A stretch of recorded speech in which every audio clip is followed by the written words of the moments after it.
I believe, every day's a good day when you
Hello, everybody. Zombie Bunny, first one in. Barryon, thank you so much for the sub, man. 5 months in a row. That's crazy, dude. Thank you. Thank you. Fuegan, good morning or afternoon, whatever it is for you. Yeah, that sounds amazing. Sleeping 12 hours. John Locke, Timid Tempest, welcome, guys. Hey, and thanks for the sub, John Locke. I appreciate that. 8 months. Holy cow. You guys are great. Your Raptor, welcome. We are. We're gonna continue that. We're gonna try to finish this mini. That's what we're doing. All right. We are going to finish this thing, and that's it. Part 3 Legion. No, I didn't. Ooh, is that this morning? Hold on. It's not the page I want. I want.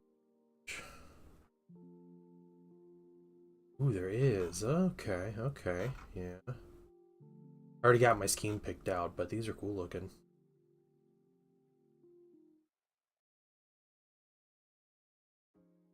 Strawman Dominant. That's cool.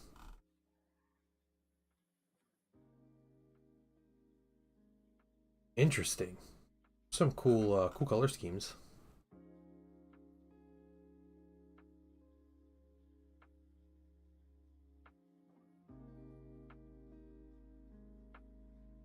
Very nice. Hey, Spill Paint Pot. What is up? Yeah, Timid Tempest. This is a Terrorgeist here. We're just gonna start with some highlights. We were kind of working on highlights when we finished it last. We're just picking out some of the edges with a warm gray here. Oh, I know the new plastic mechanic looks so good. And the Witch Elves, figuring out what I'm gonna do with pale skin. I'd say pink or purple hair. You have like the blue snake bodies. I think pink or purple would look really cool with that. Just my humble opinion, though.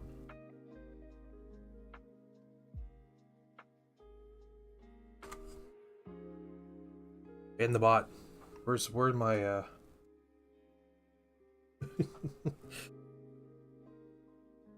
where my what you call them? Mods. Hold on. I can maybe do this.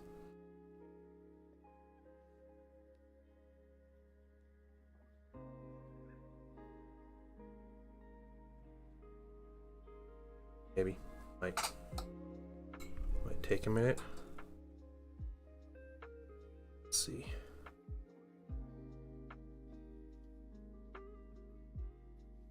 Yeah, there we go. All right. Oh, okay. Well, I mean,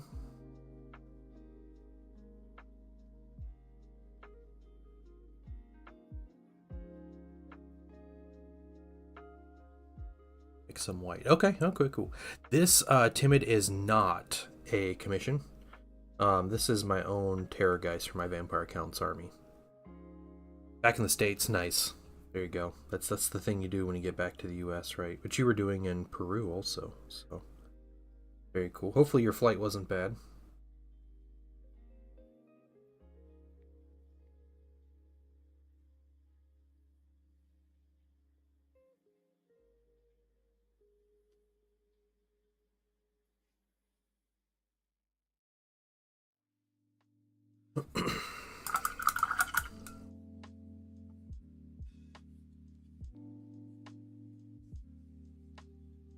Yeah, Zombie Bunny. I had a really good weekend. Yeah, I hope you did too.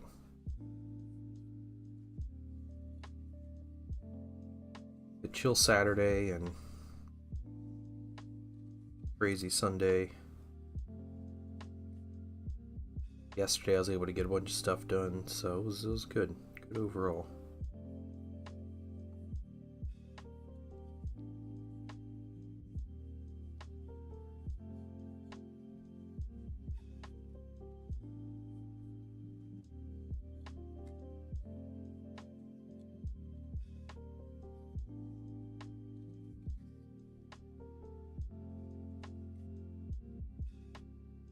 How about you, man? How was your weekend? Aslan Grants, what's up?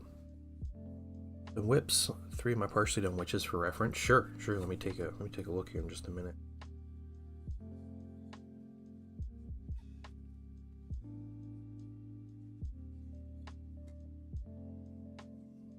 Dry brush does enough for the highlights on the wings.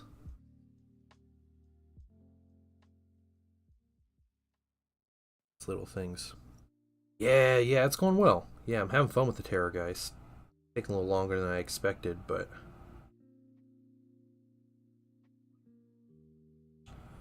It's an interesting model because he's basically 3 colors. But those 3 colors are very time consuming. It's chilled. No more Horse Heresy stuff. Nice. That's exciting. That's really exciting. Alright, let's take a look at some whips. Oh, cool. Are you going to paint them like Drow? Like, is their skin going to be dark? Or are they going to be more like Caucasian skin?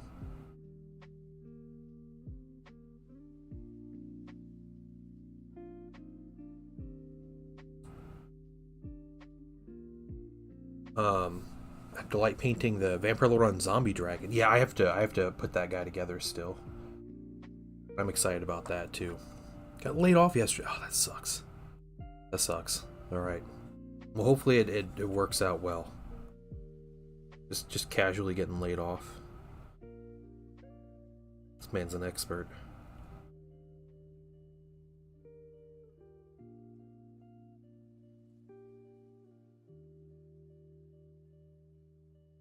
Important to remember, guys. Corporations are not your friend. They're not your family. They will dump you any chance they get.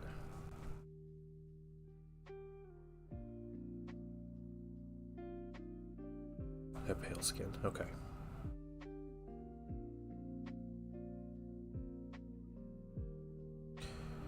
Hey, and okay, Guardian, what's up? Brown and black instead of white. Yeah, okay. Yeah, you're gonna have a fun time building that color back up. But yeah. I have done white hair. My Dark Eldar they have like white hair with like pale skin. But they called me their family. It must be true. Yeah. My last like actual job I had before I decided to be a full-time commission painter, I gave him a 1-day notice before I quit, and my boss was like flabbergasted. And I didn't say this out loud. I would probably say it out loud anymore. I'd be a really bad employee. But my whole thought was like he would like joke around about firing people. Like, don't do that, I have to fire you. You do that all the time. And I was just thinking, like, I gave you a 1-day notice and you're shocked. But if you were tired of me and getting rid of me, would you give me a 1-day notice? Would you give me a 2-week notice? Before you drop me? Like, of course not. Of course they wouldn't. Employer would never pay that same respect.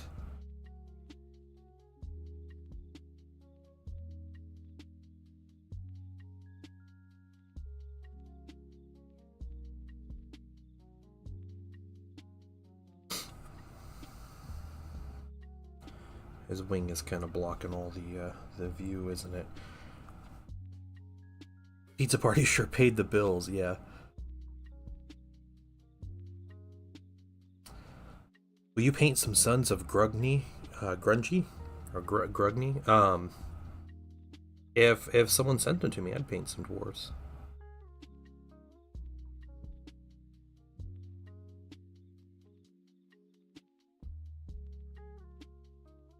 I have a painted dwarf army, but it's for Middle Earth. I pretty much have everything I'll ever need for that army, so...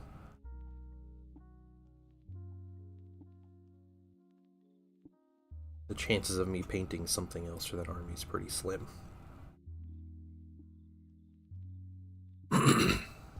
Incorporate a 2-week notice telling you basically be a formal kindness. Yeah.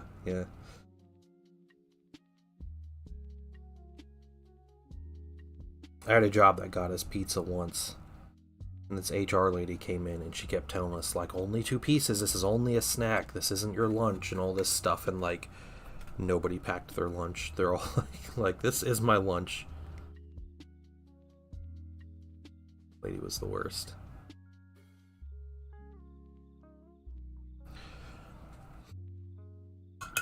Where I didn't give them notice, and others where I gave them months of notice. Yeah, and it's, you know, it's up to you, right? It's not up to the company. I'm back in the office. Last year, company gave the same excuse of company culture. Company culture. I always thought of this as an illusion. Yeah, I mean, like, okay, company culture is a thing, like how your company treats you and how people act, like, within the company and all of that, but saying that people need to be around people they don't want to be around because it's good for the company is not a thing. That's made up by the corporations, so they can have an excuse paying their huge rent bills on all these office buildings.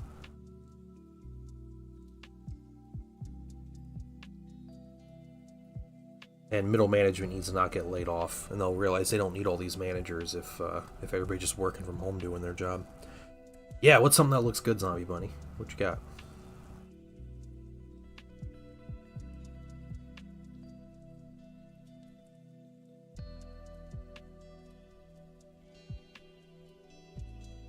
Shortest I gave a company was 3 days. Yeah, it felt good giving a 1-day notice. I emailed my boss. I got in the morning. He sat like 15 feet from me, and I emailed him and told him my last day was tomorrow, and he came over and chatted with me.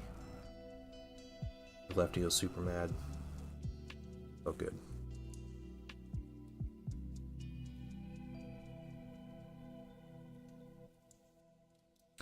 Hey, Shiny Mew Paints, how are you doing? One company called me like 2 weeks later to ask to start working at the store. I quit without notice.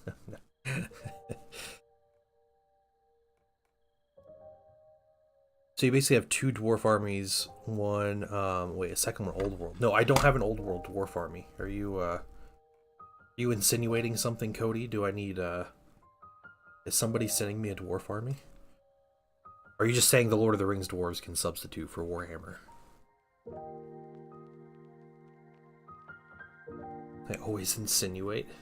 Check your the buy chain on your Discord. Okay. that made me nervous for a second, Zombie Bunny. I saw that Leviathan. I was like, wait, is that my Leviathan? How did you get my minis? No. Is someone selling a Thousand Suns army? Are you selling a Thousand Suns army? That's really cool. I like that Scorpius there. That's really cool. Got my Balzet Gabo primed. Alright. Close friend is the fund is New Legion. Why is he getting rid of Thousand Suns? What's wrong with him? Improperly. I left. I got rid of the manager who was having issues with. Oh, okay. Yeah, so they're like, hey, by the way, no longer a problem.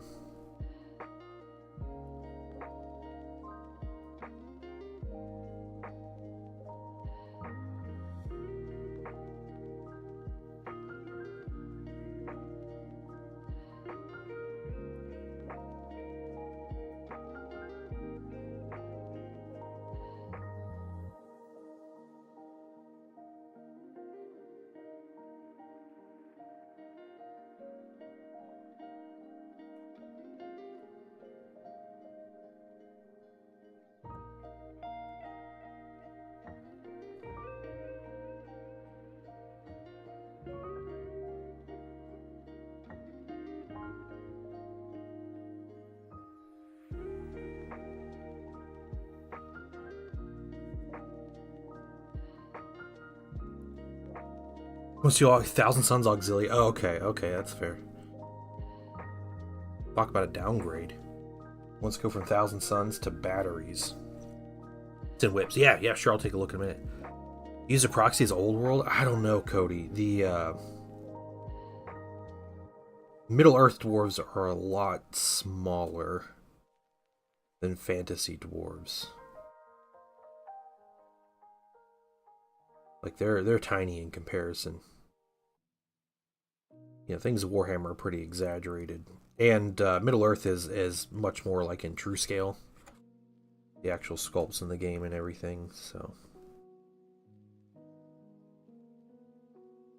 I do like that idea, like you own a dwarf army for something and like it just works across every like setting in game.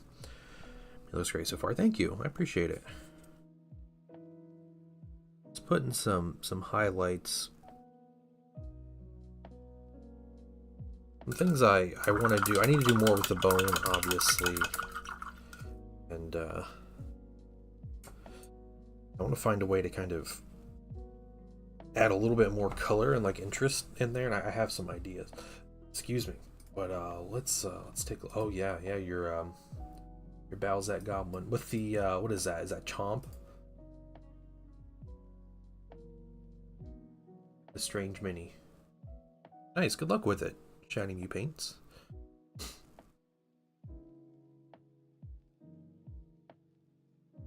Chain Chomp. Yeah.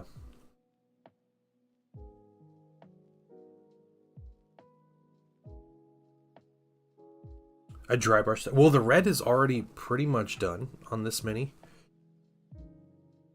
I painted in like the muscle fiber and everything. I think some blood. Oh, on the bone. Okay, okay, that's right. I think what I'm gonna do is I think I'm gonna highlight this bone a little more with one more color. Or maybe just not. I just don't highlight it. What I really want to do, and this sounds kind of crazy, I want to take a green and I want to see if I can't get like up close to the muscle and skin in these areas. Put a little bit of like a green wash, just like around the face and everything, just to kind of give it a little more of like a rotting feel. Oh, is that so shiny new paints? I love it. Yeah.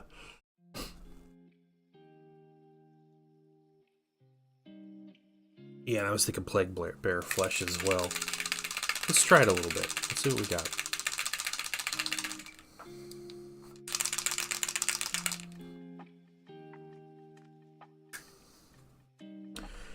Before I do something like that.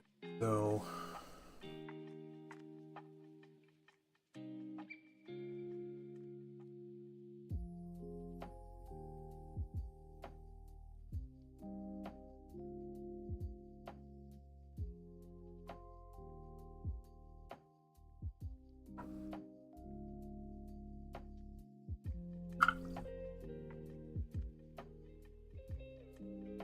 So let's get some of this paint out.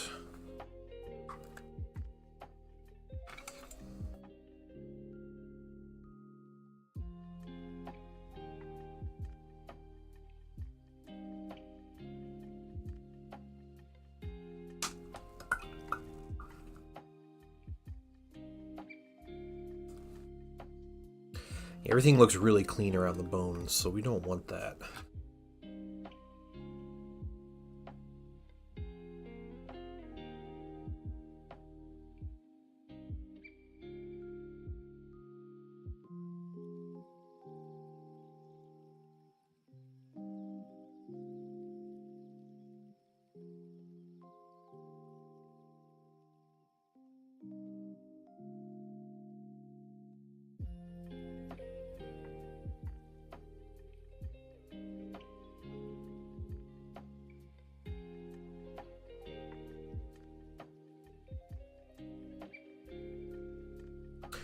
Only reason why Chain Chomp Chomp exists in the Mario games is because the devs for one of the earlier Mario games were traumatized by an aggressive dog.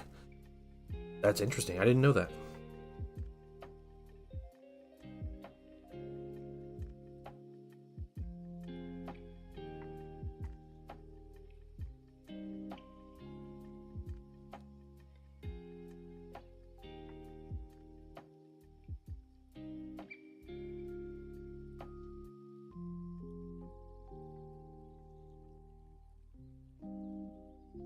Push this green up into the muscle sore, like the two like the teeth meet the jaw is a really appropriate spot.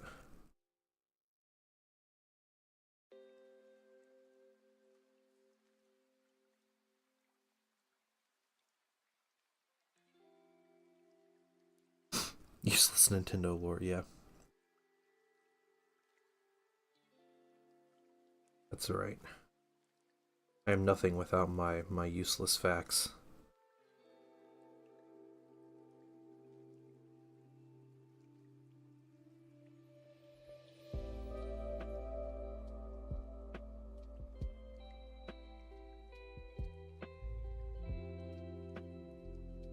I don't own an actual... You know, I do own a green wash.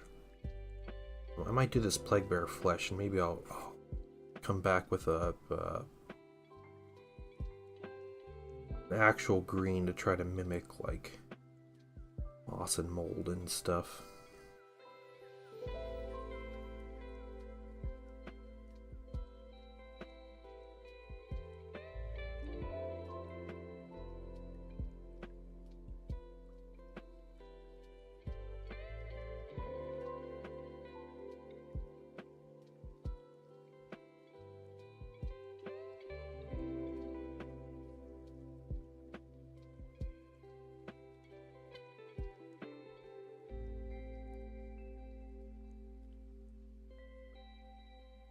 So how has everyone's week been?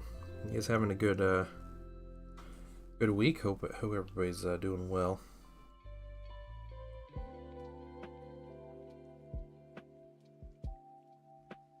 Painting family's doing well. We've been playing a lot of D&D.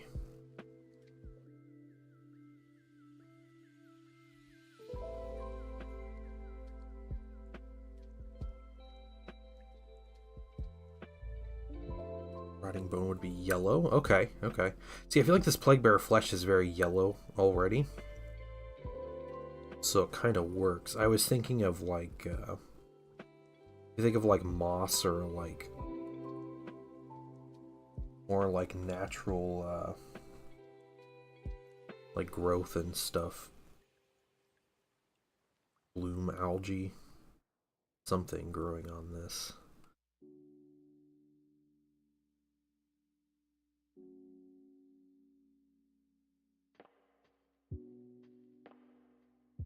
Though we'll go through these colors and see how we like it, and then go through. I really appreciate the suggestions, though. I don't paint like large things often like this. Like if I'm painting something large, it's usually like a tank. So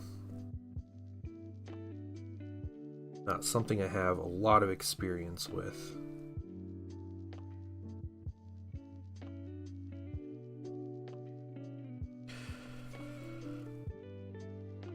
Too soon to call considering it's Tuesday. That's fair. That is fair. Starter airbrush turned out to be hot garbage. Read the instructions, took my time learning it, tried to use it, wouldn't work, so returning it. Okay. Yeah,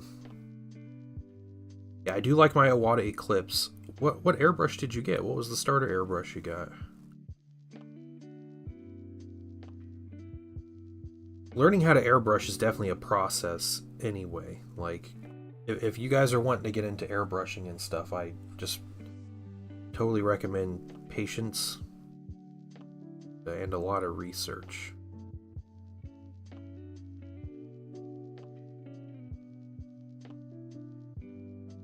Because there is a ton that goes into airbrushing, and airbrushing well, making it feel like you're doing it right. Okay, I ended up using my master airbrush for like a year. That's too bad. That didn't work out for you.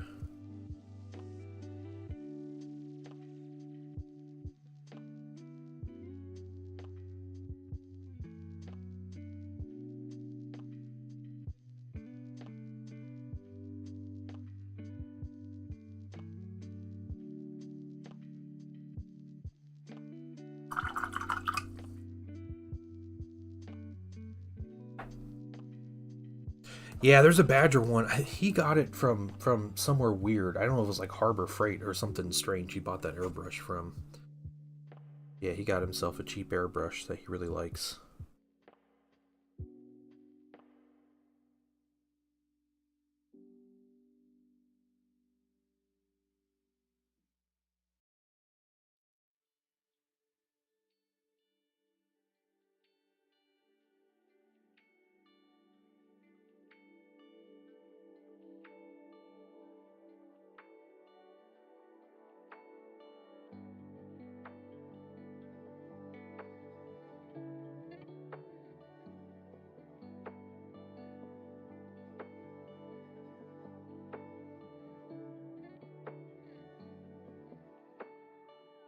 Let's another try. So maybe we got a faulty one.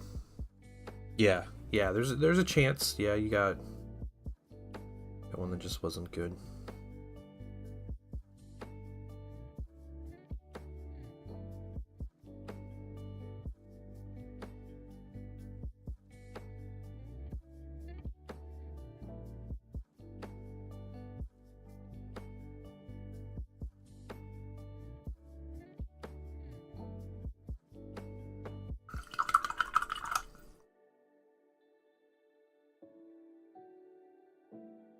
Badger 105, that might be it. Having the space for it, yeah.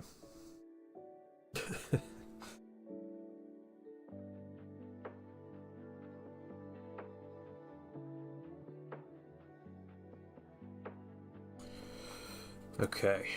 Can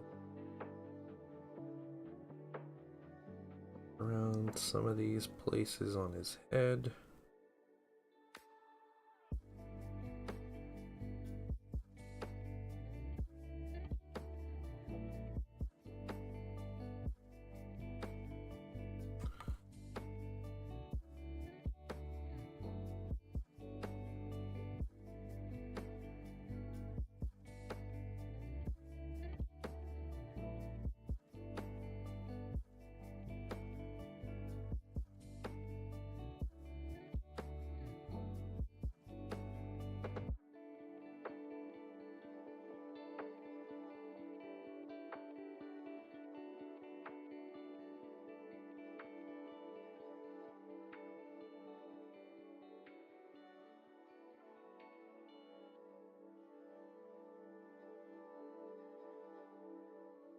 Seems like Zombie Bunny can answer questions.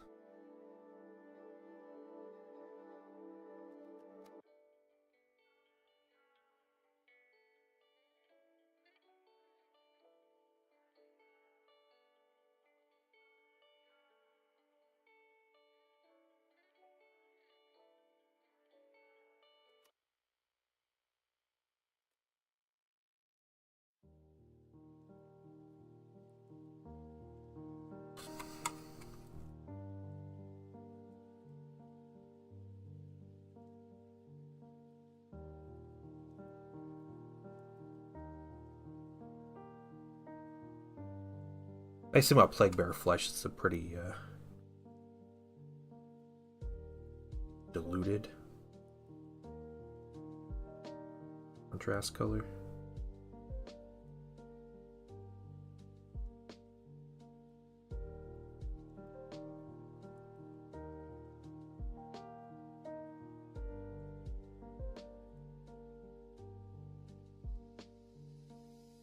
Very gentle color change. I was in middle school, taught me like 9 or so air guns. Holy cow!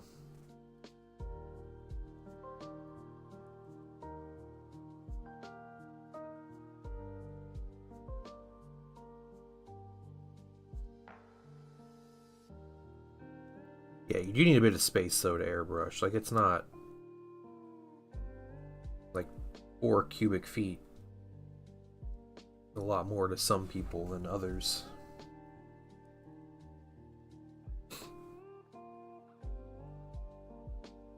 Bealtan green for rot most. Okay, yeah, I've never owned Bealtan green.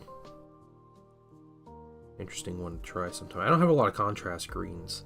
I have like striking scorpion green, and I have ugly Dark Angels green, which is just a foul color.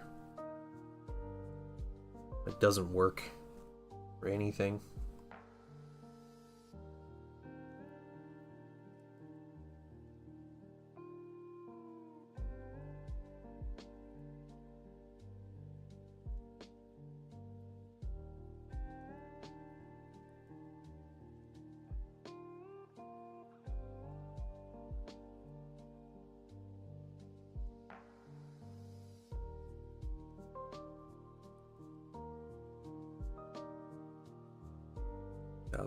Okay, okay.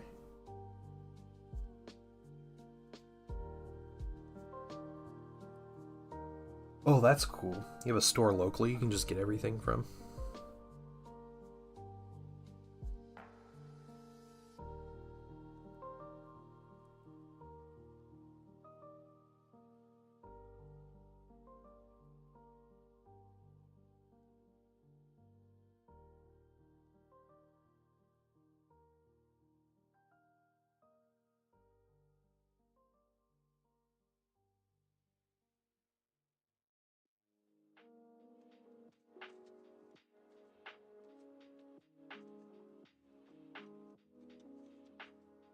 Try to use what I can of these colors.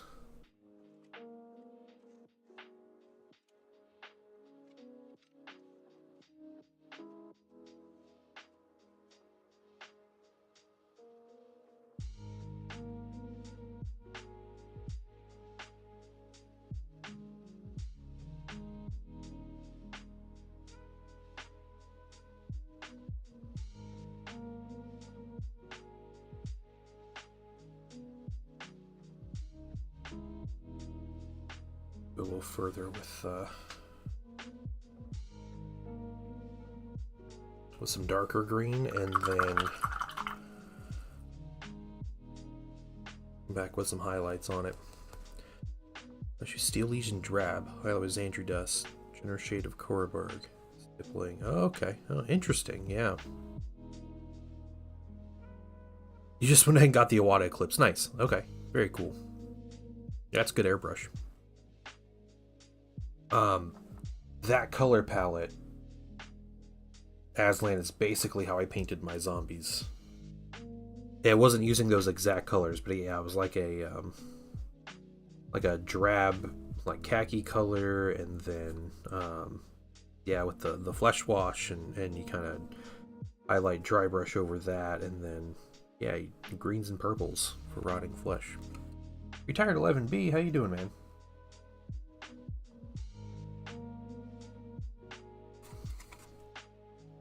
Welcome into the stream. Hope you're having a great day.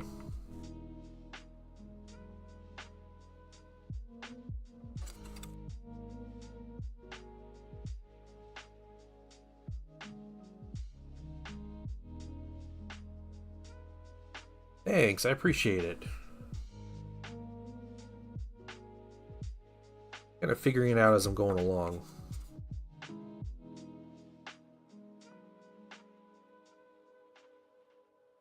Getting some help from chat as well.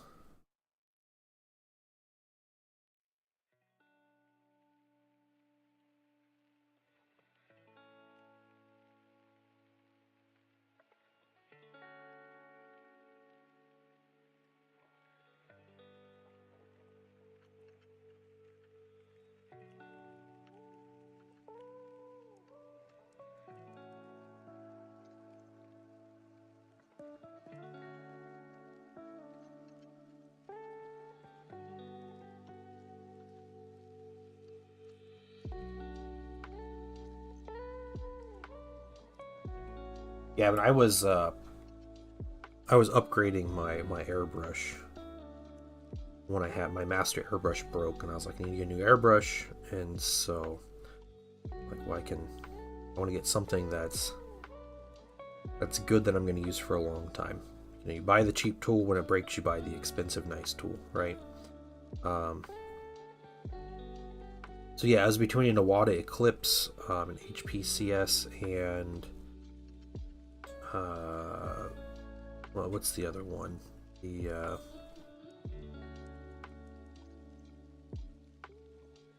H&S? Is that the brand? Very, very fancy German ones. And I decided on the Iwata. Yeah, I decided on the Iwata because it was a little more general purpose for what I do.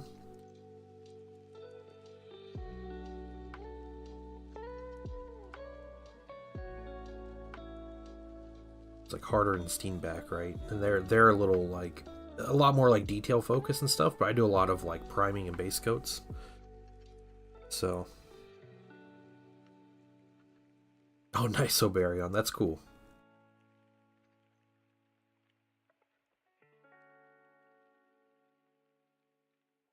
Yeah. Yeah, I looked into them a whole bunch. Yeah, I was definitely between those, and I wasn't so concerned about my budget, but I think the Iwata was just more what I was looking for. Maybe if I ever get into like a lot more detail airbrushing, I can match one of those H&S airbrushes.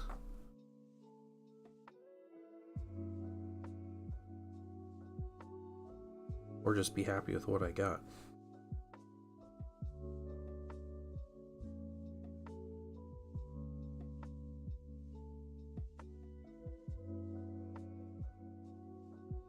Sparmax? Okay, interesting.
I like stone male's boots.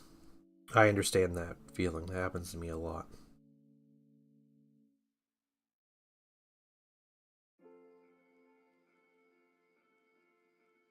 I'm hoping either tomorrow, because I'm not streaming Thursday, so just keep that in mind, everybody. There's no Thursday stream, but tomorrow when I stream, either tomorrow or next week, I'll be back with the next commission on stream. So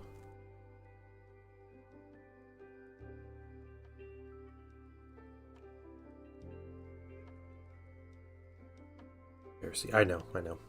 For the tourney match against Custodes, don't charge them in combat. Just don't. Absolutely don't. Don't touch them in melee. Because whatever they have, it's better than what you have. That's my lesson.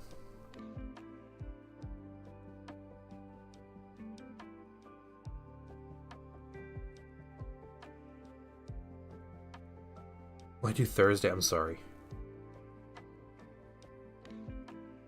Family's going to the to a water park, so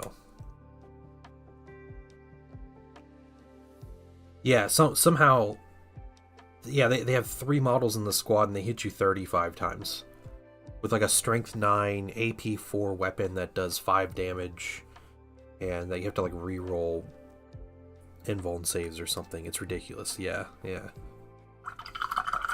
And then they're all -1 to hit, -1 to wound.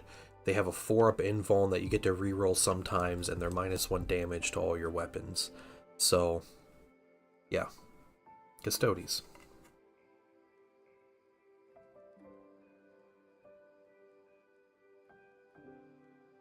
Okay.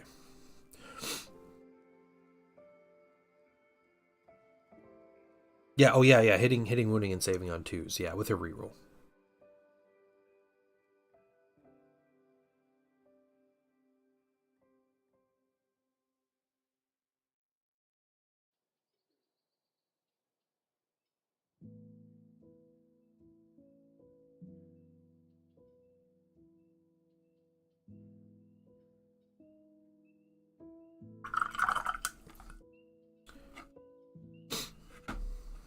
Actually play, yeah, you know, Raja, you know.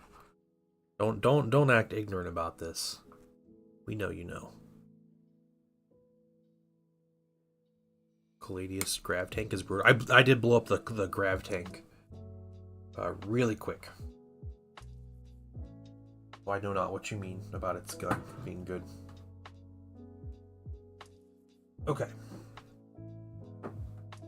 I need to find...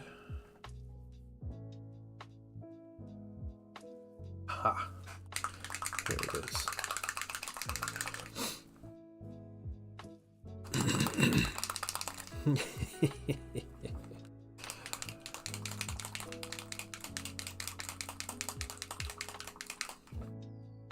Playing demons, Choach. Raja, Custodes absolutely do have 3 models with 20 billion melee hits. That is complete fact. I could just be bad. I don't know.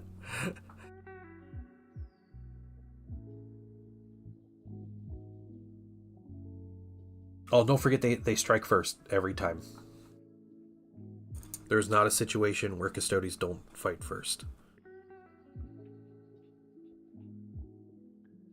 Alright, we are using this crappy Army Painter green tone.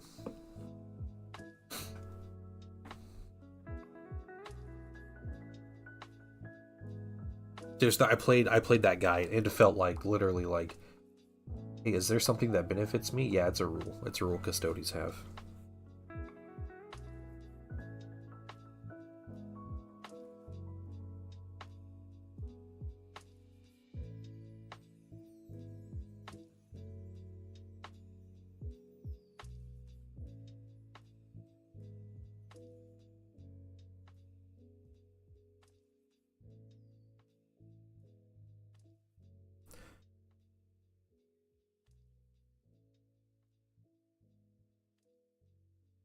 As he decided his warden rerolls before I fire off. Oh, okay. All right.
See if this green wash does much here.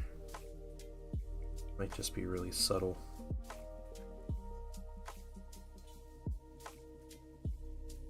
Mortarian was better, yeah.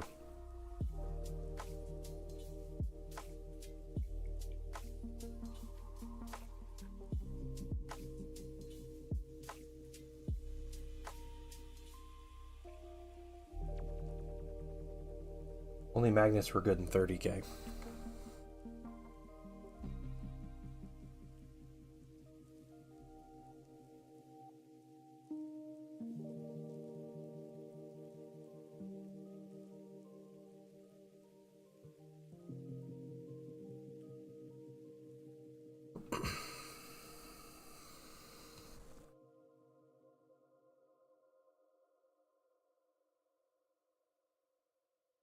I'd say olive flesh into ivory. Ivory's a great like highlight color and like kind of final stage color anyway.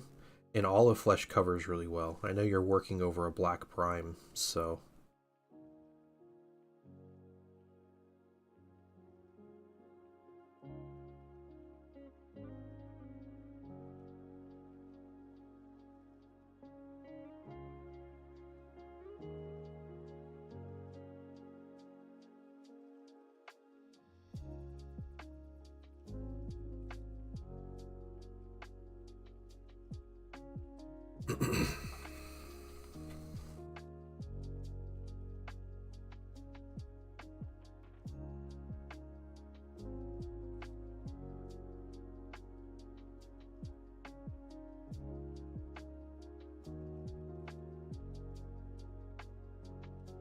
I think the green wash is good. It's subtle.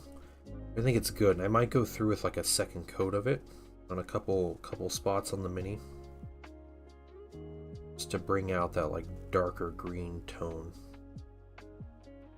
But I think it's doing what I want it to do. And the Witches and Sisters of Slaughter, prime them white. Yeah, definitely. Yeah. I know for some it goes without saying, but a good thing to keep in mind is when you figure out the color scheme of your minis, not sure which color to prime them, think about the majority of the model.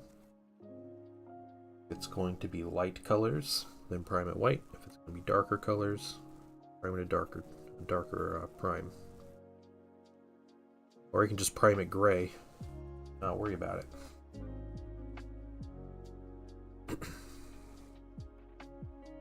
That's what I did with my Gene Stealer calls, and everybody yelled at me every time I painted them on stream. Because nobody thought I primed my minis. Because the Steinel Res Gray Primer is the same color as GW Plastic.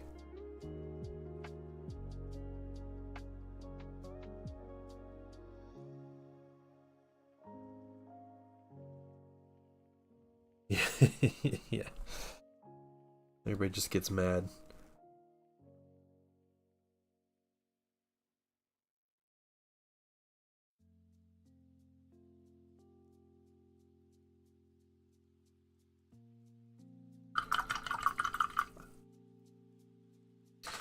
So use, yeah, there you go.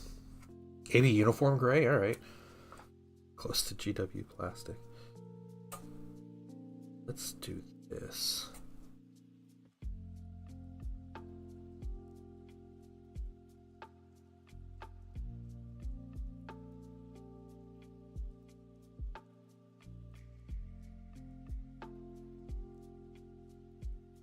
Stuff as a wash is so thin.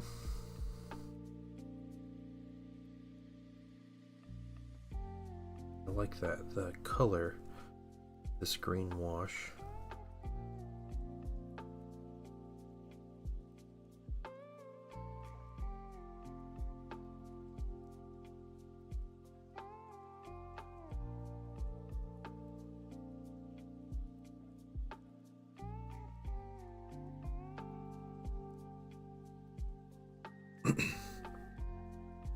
It's kind of blue-gray, interesting. Hey, Mydra, how you doing? You staying busy?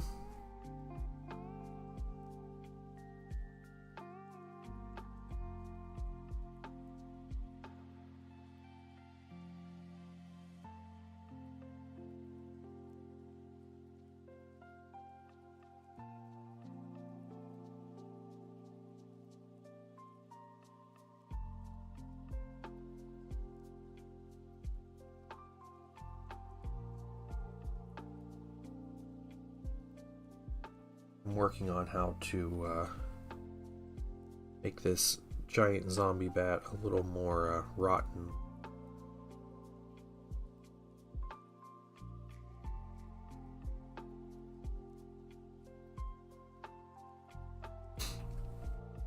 Always busy? Yeah, yeah. For me, it probably needs black. Batch seems to already have black rattle can. Yeah, so you just, you just kind of continue spraying. Well, I got this one out. I might as well keep going. Yeah.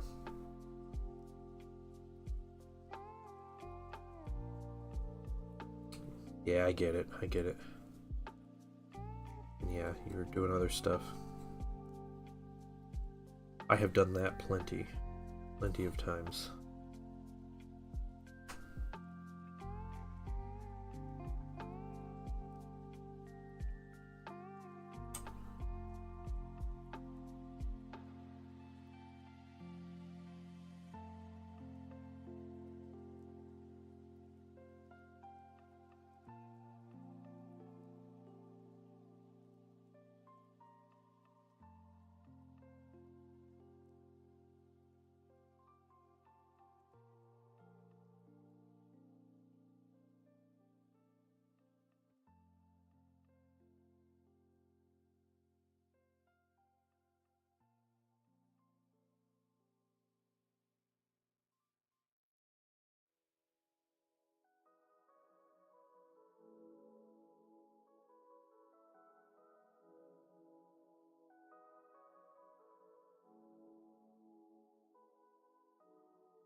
Alright, a little bit of extra green on there is kind of nice. Yeah, it changes that tone of the color, and I like it.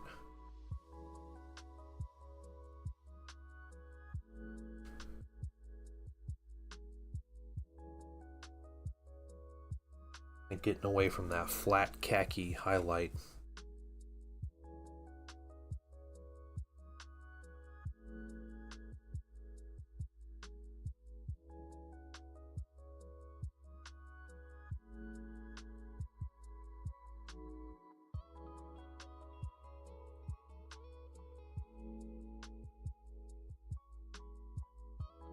This Army Painter green it's gentle enough to where you're not going to completely alter something in one step.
Hey, Renqua, is that how you pronounce your name, Marion? Executed. Interesting choice of colors for the rotting flesh. So thank you. We're trying to work our way through some of these colors here. Hey, Gosu, what's up, man? Yeah, I really wanted to look like an actual bat, so we went with the gray on the skin and everything. Francois, is that how you pronounce it? Sorry. Well, welcome into the stream. Thanks for coming to hang out. Yeah, I'm kind of just the flying by the seat of my pants. I'm figuring it out as I go. I wasn't totally sure what colors I was going to paint this many, so working through it.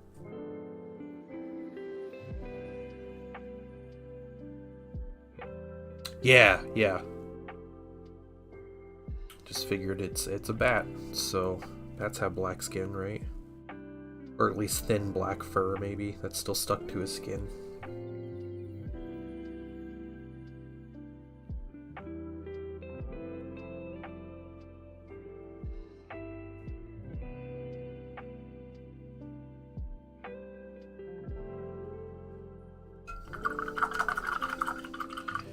Wow, the group of guys from Quebec. Oh, there you go. Okay. Francois, alright. Francois, are you from Quebec or are you from France? Or somewhere else? You don't have to be from just those two places.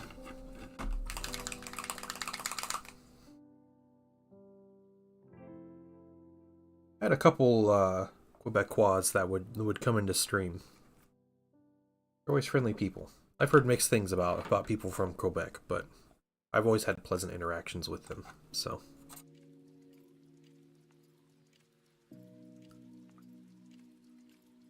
From America. Oh, okay. Well, there you go. All right, sweet.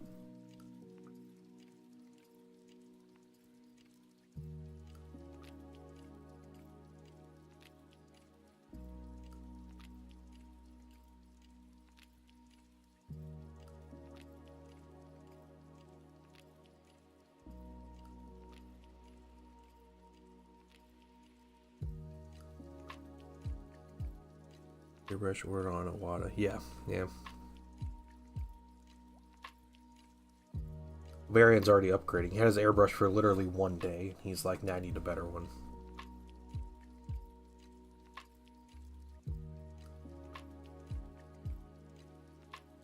Francois, do you play Warhammer or paint minis or anything?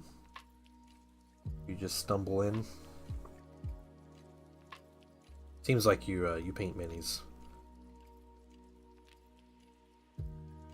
I guess.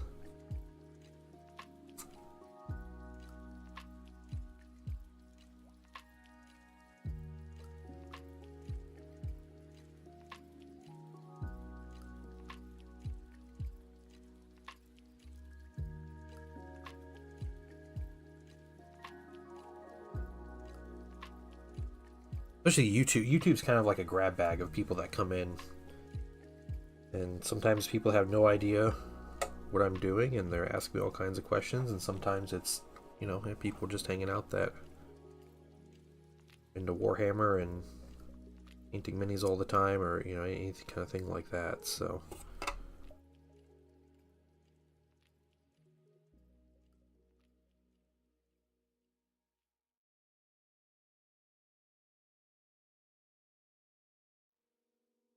you made a change.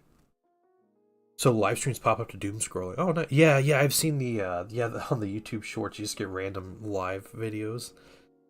Yeah, with like 2 views or something, and which is my YouTube channel, actually. But yeah.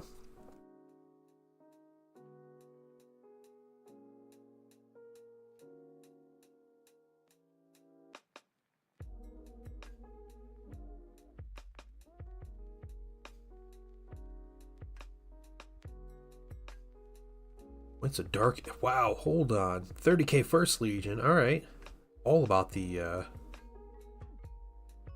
dark everything, right? Dark elves and oh, not dark Eldar. Dang, just regular Eldar. The theme is ruined. No. Nice though. Very cool. I love playing Horus Heresy myself. I collect Thousand Sons Horus Heresy.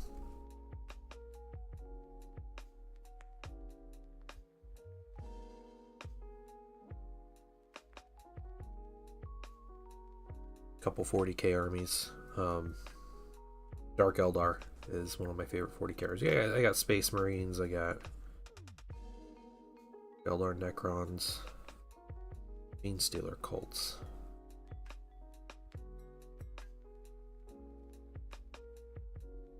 Working some of this green into some of these other areas. It don't matter a whole lot, but yeah, where's blue? Yeah. Crucial Blue is like our resident big time Dark Angels guy.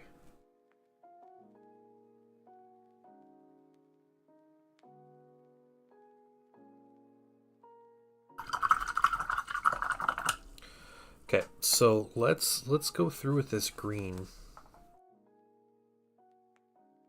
for time and just see if I can't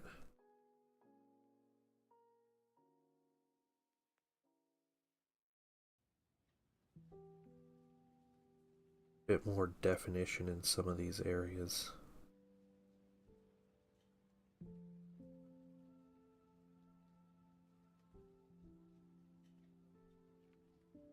Probably 120 Terminators. That's insane. Oh, that's so many.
Yeah, Blue did finish his Terminator, Captain. He's looking really good. He posted it in the Discord. He also streams. Francois, if you're on Twitch, he streams on Twitch Mondays and Fridays usually. A good chill stream. He's been painting a lot of Dark Angels. I don't know what he's painting next since he finished that many, but he'll have something cool. 28 painted Terminators. Yeah, I think I only have 25, not including character Terminators. I don't know what it is. Probably closer to 30 with the character level Terminators. That's about it. That's between 30k and 40k though.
No Twitch or Discord. Oh, gotcha. Okay, that's fair. That's fair. Well, if he stops by, we'll make sure he says hi. Because he's a mod in my stream, so he's here every so often.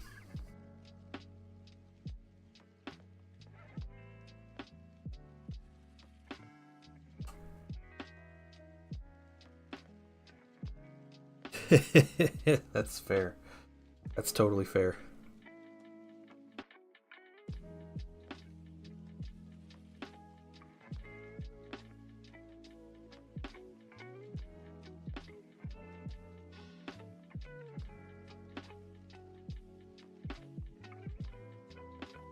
He's always here. Yeah, that's true. He does send the bots my way. Yeah.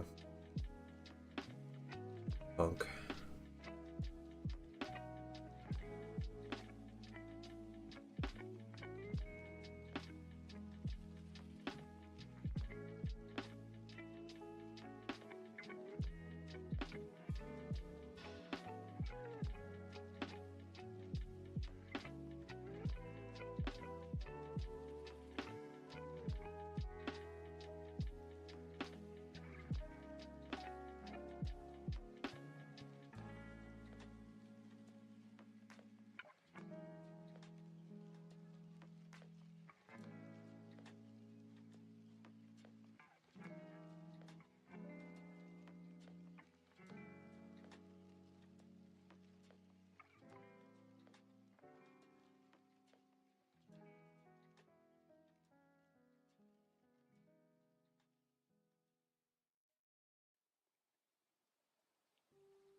Let's get a little bit more on the face.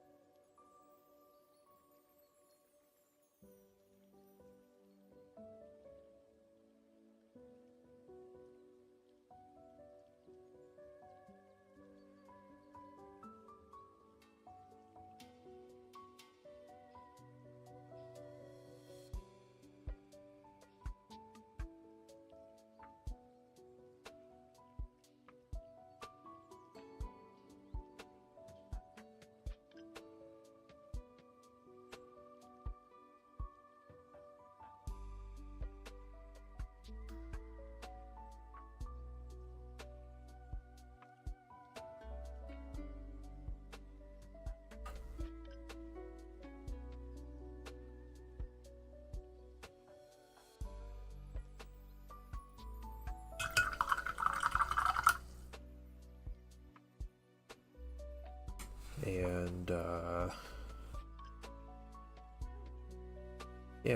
yeah, we'll see. We'll see here. I have an idea for the spine. I think the idea is going to be a quick dry brush when everything dries, and then we can start other things first, though. Yeah. So what I'm gonna do.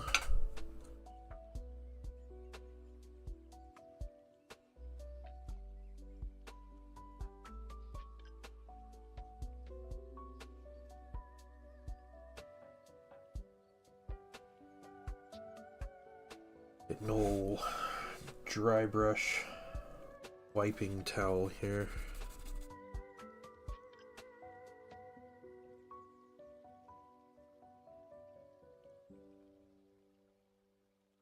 Hit some of these rocks with a dry brush.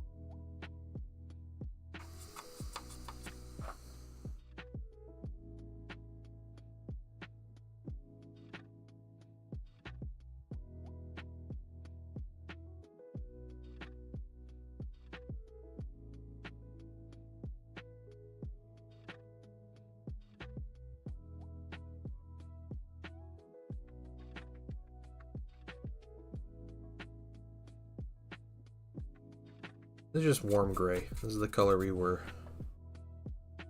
on the rocks initially.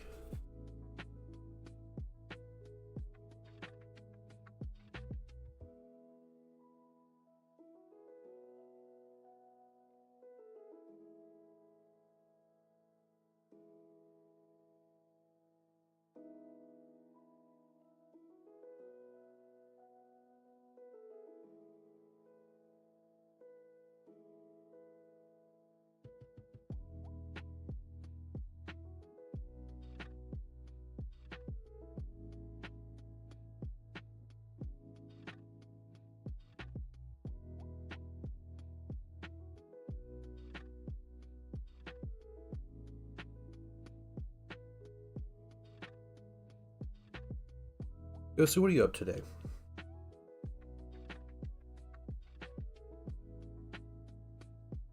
Anything exciting going on?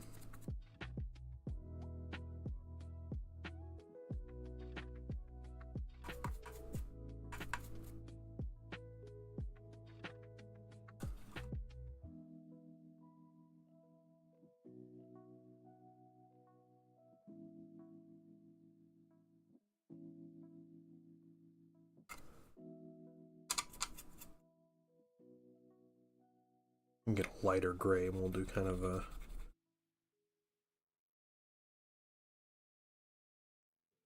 highlight on these rocks.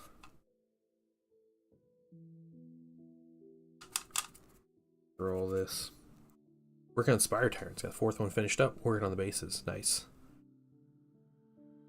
Cell coming from runes on the base. That's cool. Yeah, it sounds like it'll be really cool.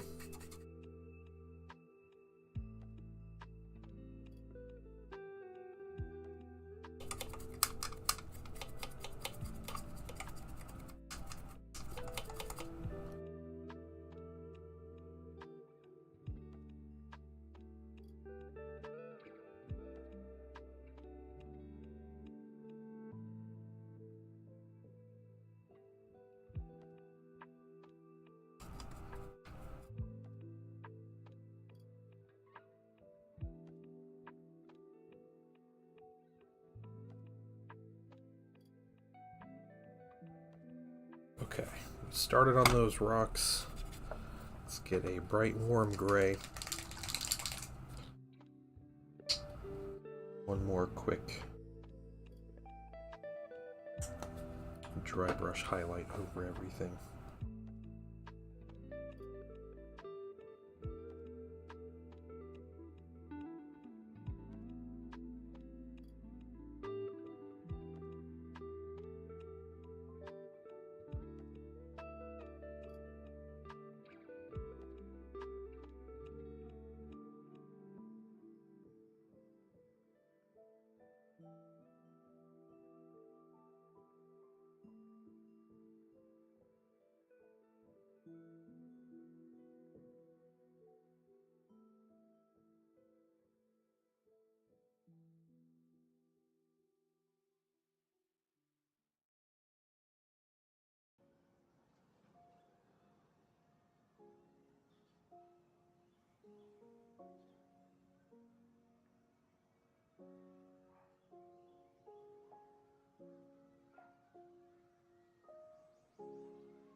Maybe we'll kind of get to a good stopping point on this mini. Might just start on the next thing, which will be Tau.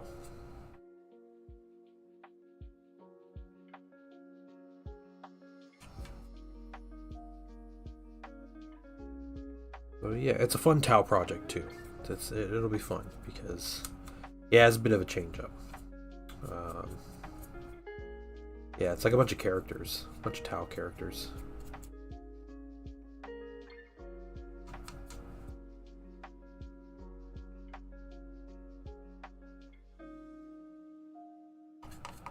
So, very cool stuff.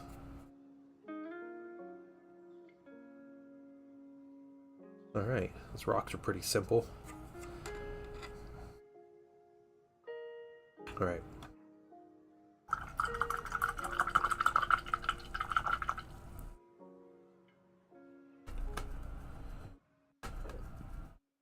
Working on a conversion of an ETB. Dang it. I should know what that means. Assault Intercessor into a Raptor. Oh, cool. Okay. Okay. Nice. Well, Francois, or sorry, Francois. Okay, I don't know why I keep saying it's a Q would be Francois. If you want to show off pictures, either if you have like an Instagram link or if you are easy to build, okay, or if you want to jump in the Discord, I do have a Discord, and yeah, it'd be cool to see what kind of stuff you're working on. Working on Gundam 40K next? Yeah, that's what I'm doing. Yep. Basically just Gundam. Oh, that's right, no Discord. That's right. Never mind. Well, if you got something else you want to show off your minis.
The Tau are going to be Farsight Enclave.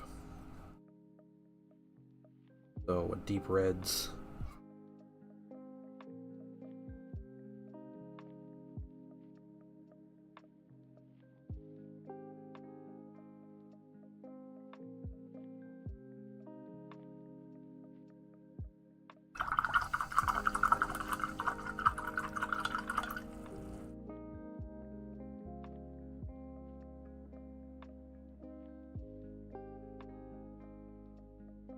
Yeah, I'm kind of the same Ghost suit. Kind of the same. Your tower are, oh, cool. Yeah.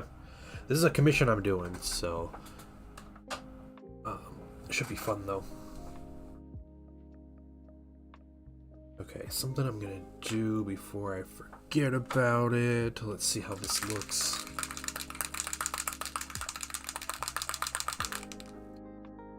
We should all constantly tell Zen that you like Gundam, you should be a Tau player. I think the battle suits are the lamest part about the Tau. My personal opinion.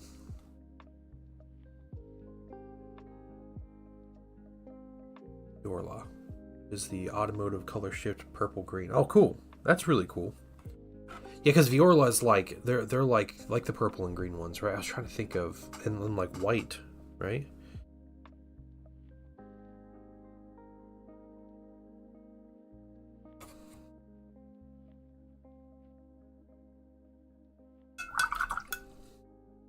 Let's start with that.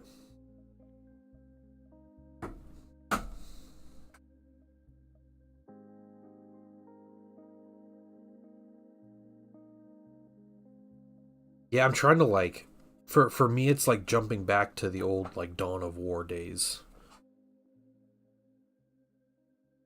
All the color schemes you would choose from, the different seps. Purple with yellow accents, nice. Okay.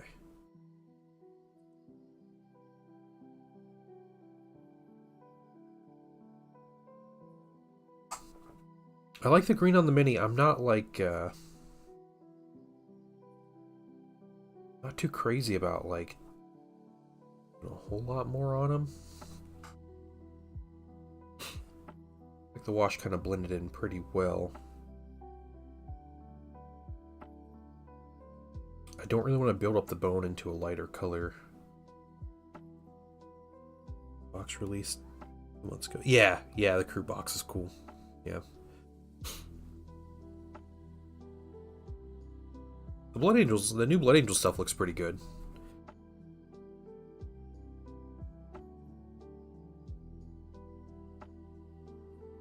I like it's Lamarties and Astrath. Both look pretty good.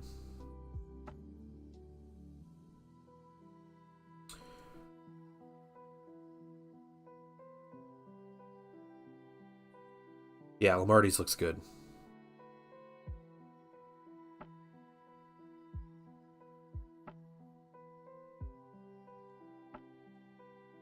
I know he's not, but from the photo, he looks like shorter than everybody else. He looks kind of like squat.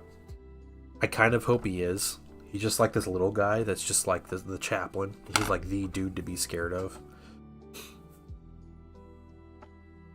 Be great. I think that adds some character to him.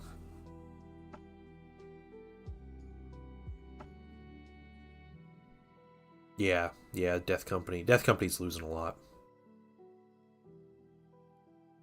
Astaroth was always kind of mid. Like it's they just like redid his old model, right? I think the plastic one looks great. His face is kind of strange, but I think that's mostly because of the paint job on it.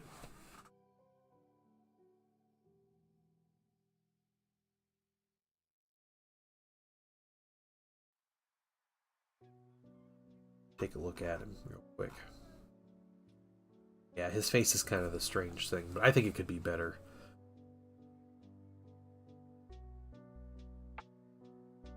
And his mini is always like 17th century vampire look, so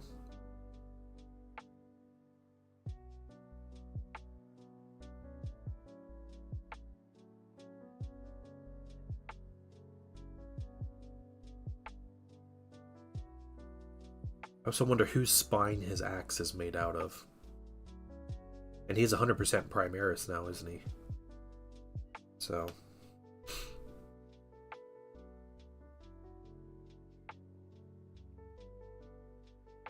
do a different pose. Yeah. You have to make it a different pose. That's what you gotta do.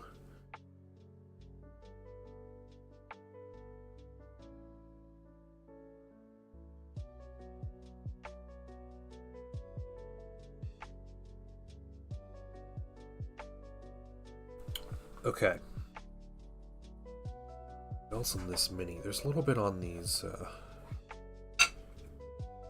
Grab these real quick.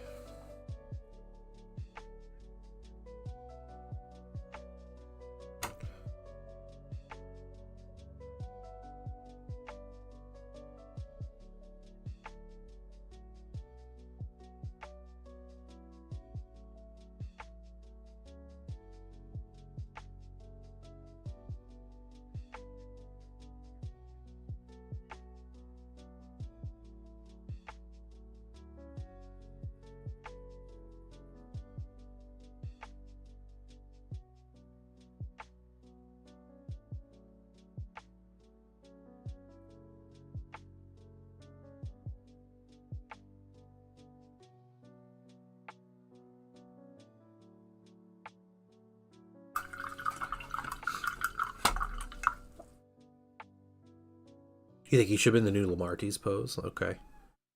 Huh.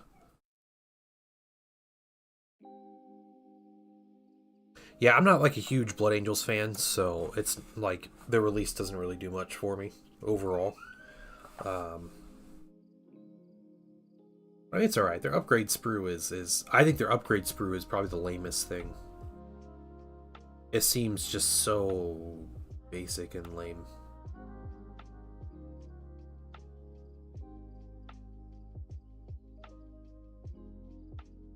Like they have an eviscerator and an inferno pistol, and like that's the like most practical thing in the upgrade sprue.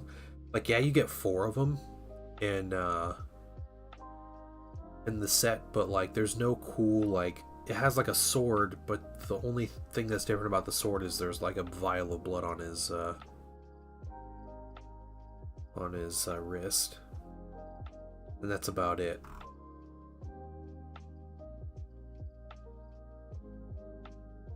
Yeah, it's like the shoulder pauldrons are nice, but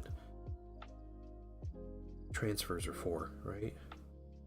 GW hates transfers, I think. The Night Lord's upgrades for the Death Company. Yeah, it is weak. Yeah, yeah. It's not okay. So it's not specifically a Death Company sprue. It's a Blood Angel sprue, right? Hold on, I'm kind of scrolling through here. Yeah, because they don't even have it's. There's no Death Company shoulders or anything in it, which I think the old like Blood Angels set that they had a ton of Death Company specific bits as well as normal Blood Angels bits. It was just that Death Company box. Between the Death Company box and the Sanguinary Guard.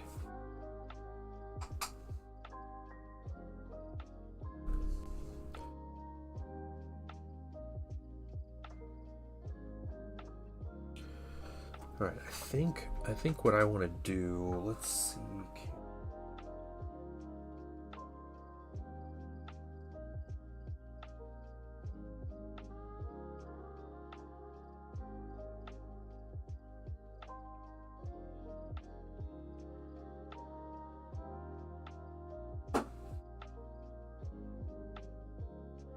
Yeah, we'll do it. Why not?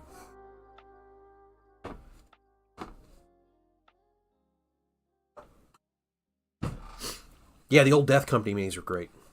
Yeah, there's no Death Company heads either. Yeah, there's no actual Death Company bits.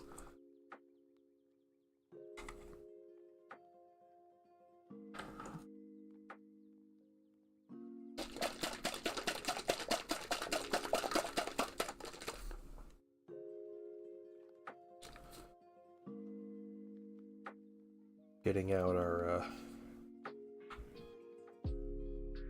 fast drying basing glue from Geek Gaming Scenics. Gonna put a bunch of this on our Terrorgeist. We'll start with the big brush.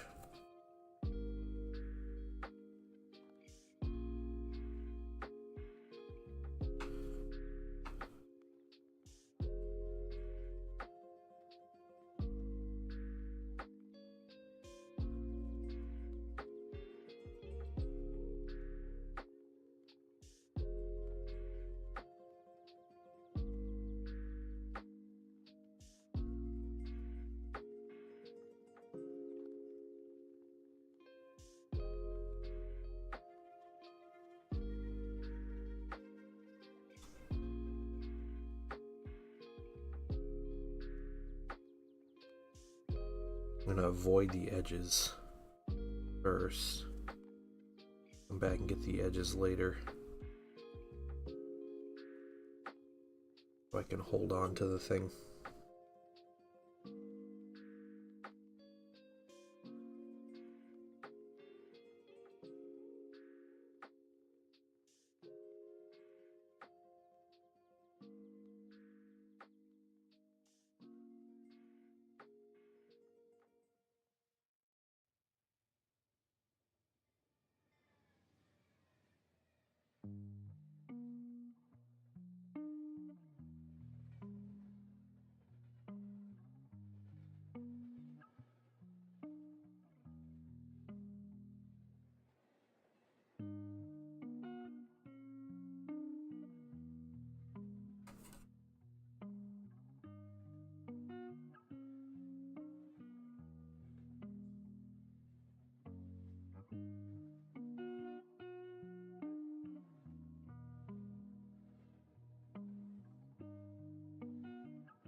So I will tell you guys, we do have a giveaway happening. And tomorrow is the last day to enter. It is free, absolutely free if you have the channel points for it. If not, and you can enter as many times as you want. It takes quite a bit of channel points. If you're new to the channel, then you won't have the channel points. I'm sorry, but if you want an extra entry, then you can enter by being a member of the Patreon. As little as $1, it gets you an extra entry into the giveaway. So, as well as lots of other things.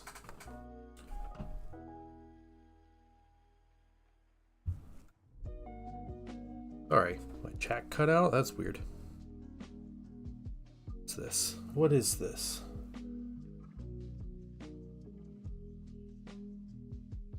Death Company Dreadnought's a little pushing it? Yeah, it has literally 2 little pieces from the upgrade sprue. I see that. Sorry guys, chat cut out.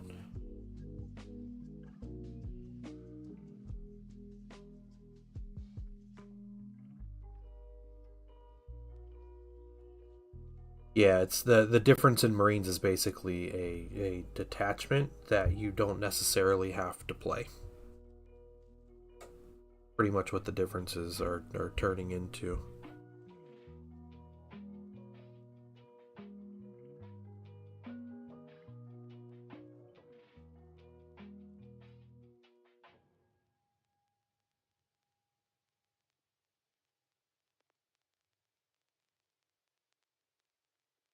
Unless you play Space Wolves. I'm sure Space Wolves will get all the goodies that nobody else gets.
Alright, so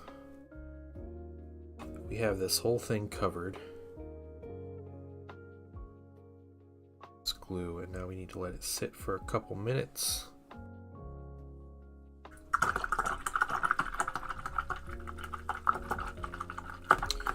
Then what I'm going to do is put a paper towel down, and I'm going to end up just scooping or kind of dumping this this base ready material onto the base.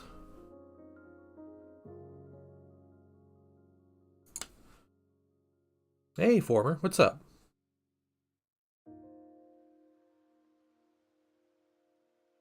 GW would never ruin Space Wolves. I don't know what the DEI reasons GW's been coming up with. Are people still complaining about female custodies? Is that like a complaint that people actually have? I don't think I've met. I don't know if I've met anyone in person that actually is like serious about that, or if they're just like trolling.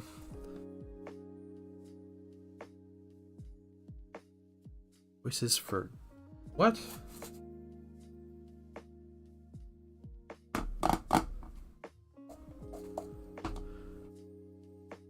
Former, how you doing? Home for 3 days. Nice. Very nice.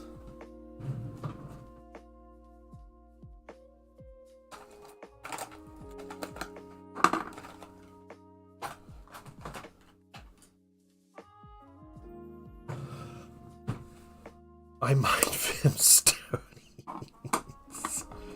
You would, Former. You would. Alright.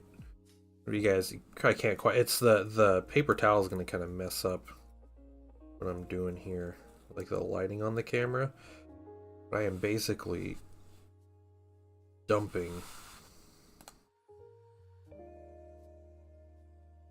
this basing material out. We're gonna let it sit on here for a bit. I didn't realize people were concerned about how manly Warhammer was. When I was growing up, you wouldn't tell anybody you were playing Warhammer. That stuff would get you stuffed in the locker.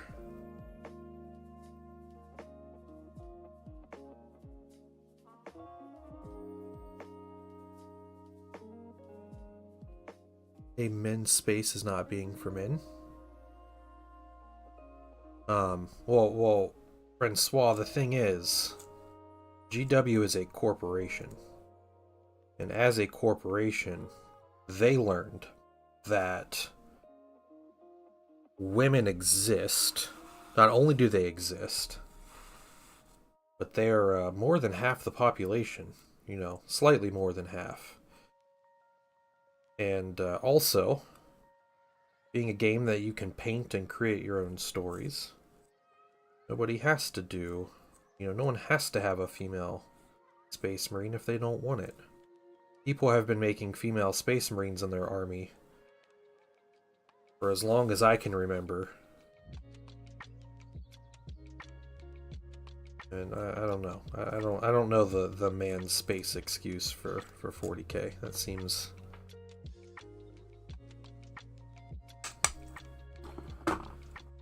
like a fairly weak one.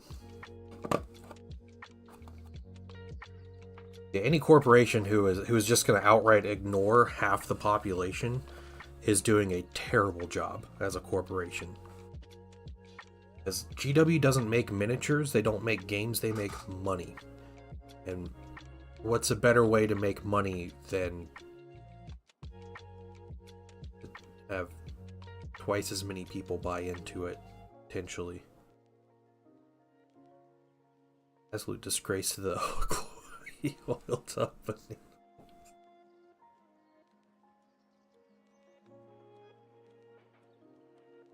I feel like if you want it to be a man's space, then play with men.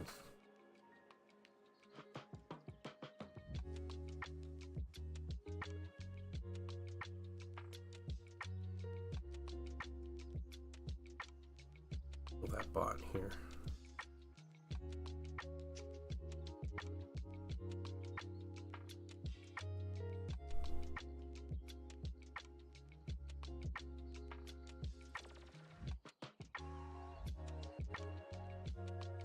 Francois, are girls taking up the gym equipment when you're going to the gym?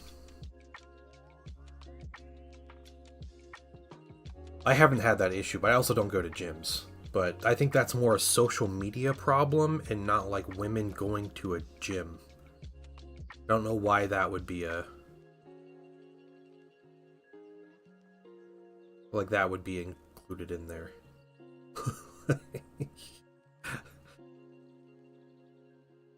Again, you call it like a men's space, like you can play a game with your guy friends and put a no girls allowed sign on the door or something.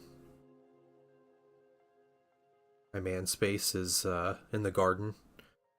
Yeah, an axe chopping wood. There you go. Yeah, see there's a man space. All right, I'm gonna set this dude that up. I might do a little more on this mini when it's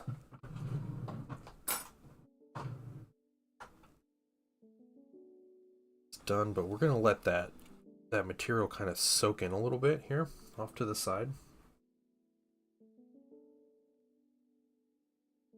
Yeah, because yeah, you can make your own He-Man Woman Haters Club if that's what you want to do. But I mean, complaining that there's girls in Warhammer I feel like is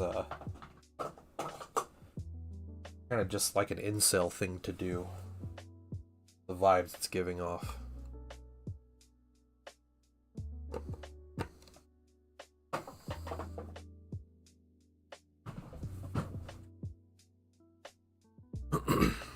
All right. What are we gonna assemble? We can assemble some stuff. Let's do that.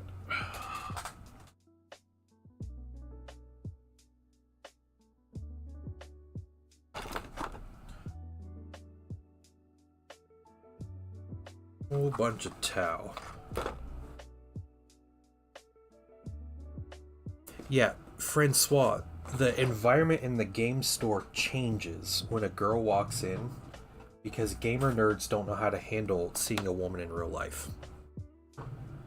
And I don't know if that's necessarily the, like,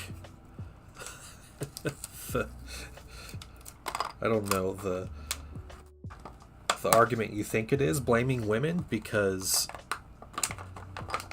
that's, I don't know, that just seems like, it seems like weird dudes, listen, and I've been playing these games since I was like 12 years old. I've been at my local hobby store since I was 12 years old.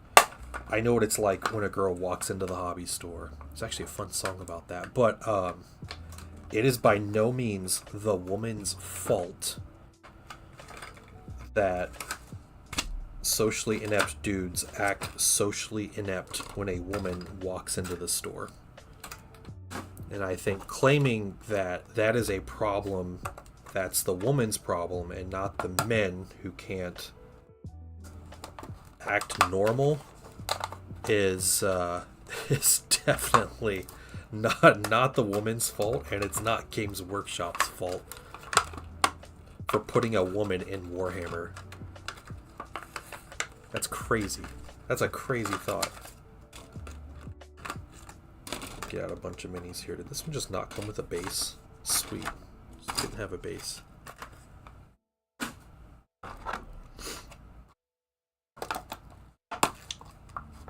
This one come with a base? Oh, his base is part of the sprue. Yeah.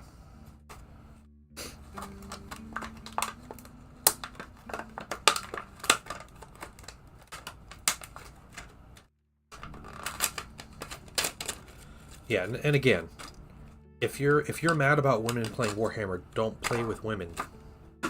Like, I feel like that kind of attitude is something that women would probably be more than happy to agree to. Because no one wants to play a game with someone who doesn't want to be around them. So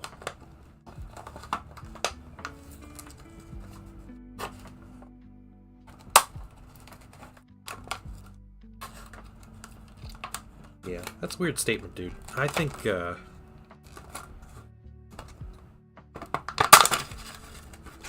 I just think you're struggling a bit, and that's all right. Like, you know, again, you have a problem with it, just don't play with women. That's fine. I don't know. I always thought it'd be the coolest thing if my wife played Warhammer with me. And I love it when she paints minis with me. I don't see that, like, I don't see how painting and playing board games becomes a women or men's fault or whatever. Like, something someone else does is ruining the hobby for you. I think that it might be a you problem and not a, you know, them problem. Whenever someone's enjoyment gets in the way of your enjoyment and they're not, like, hurting you or interacting with you in any way, then that's definitely a you problem. Hey Smago, how you doing, man? Thanks for the sub.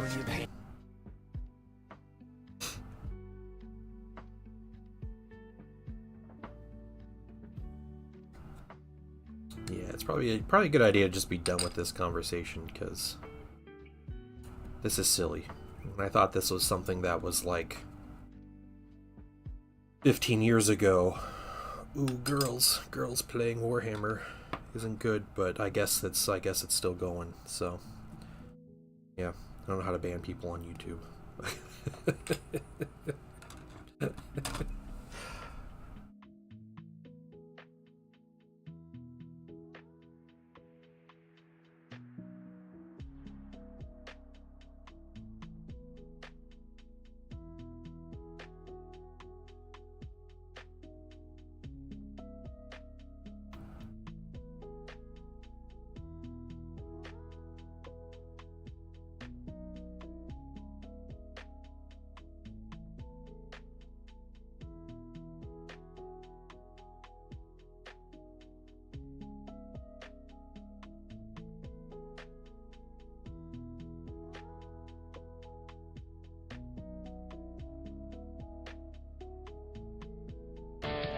team is cold.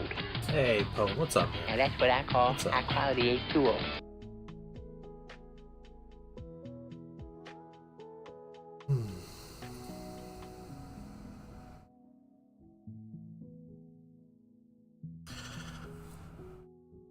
Alright, let's take a drink.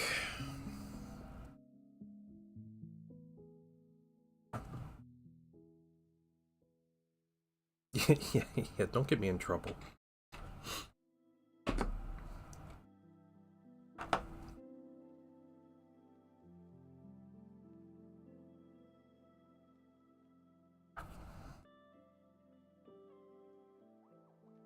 Is that piece number 3? Dominate field. Can you guys have mentality? Women shouldn't be the ones stay at the bottom of the field. Nobody wants. Yeah. It's weird. It's weird. We're past that. We should be past that, right?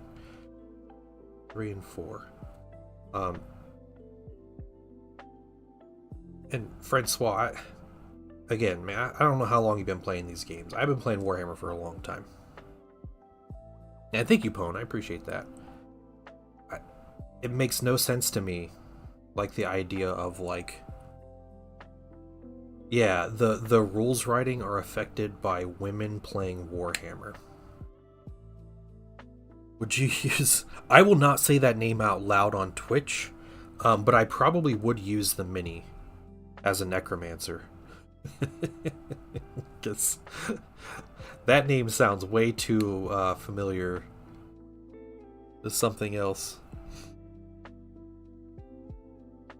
Yeah, we're gonna be done with this conversation. All right, Francois, let's just be done with it.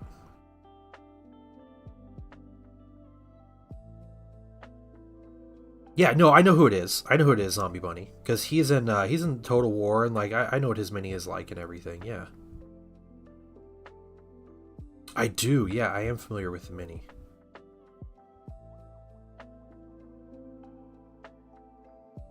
Oh, well, sure. I would happily take one and paint him up and play him and everything.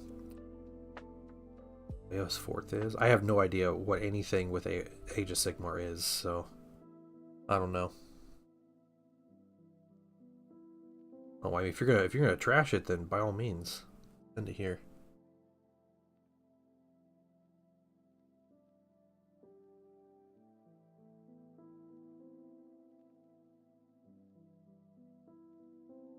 Soul, just bringing up Soul.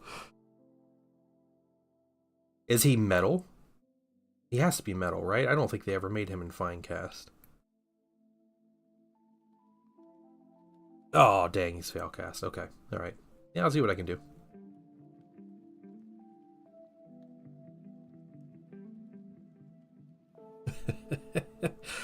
Francois, go get a 3D printer, dude, and you can have all those you want. Trust me, those are all over the place in STL format. You killing some Soval? Nice. Look at you guys. I'm so proud. So proud. Everybody's getting into Soval.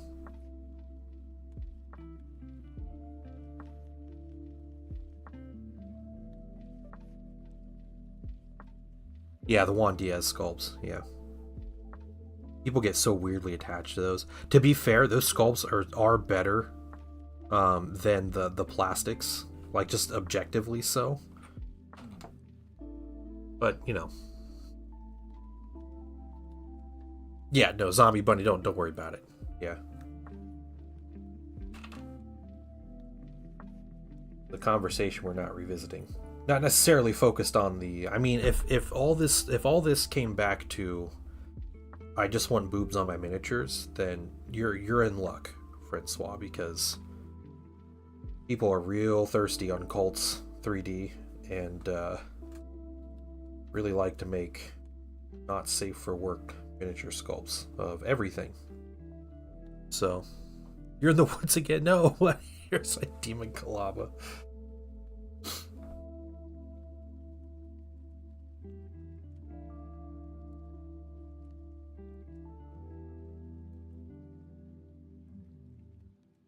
Come on, glue. Yeah, okay, too much. That's right.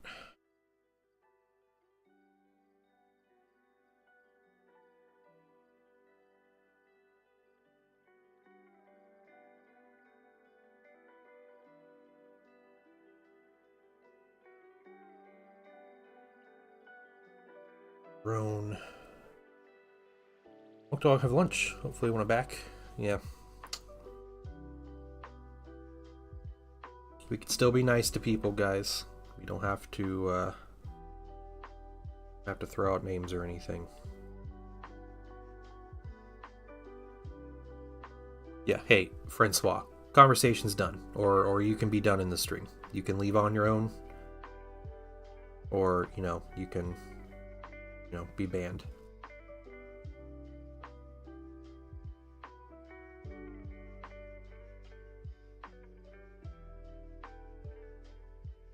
Oh, it goes over his eye, okay.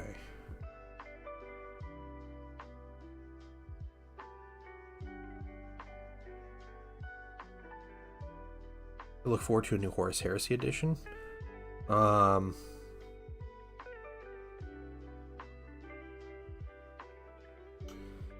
I really like how Horus Heresy plays. One of the things, like, my biggest complaint is more the formatting of the current rulebooks.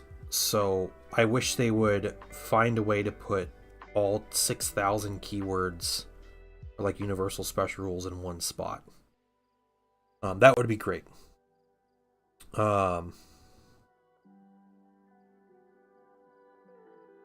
Set of battle damage, Mark 3 with breacher shields.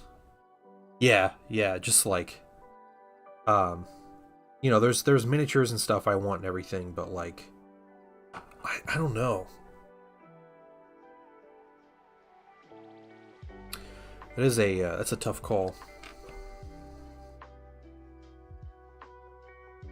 Yeah, we don't need incel stuff in here. So if you would kindly just leave, Francois, that'd be great. We chill out and we enjoy ourselves. If we're not having fun, we stop.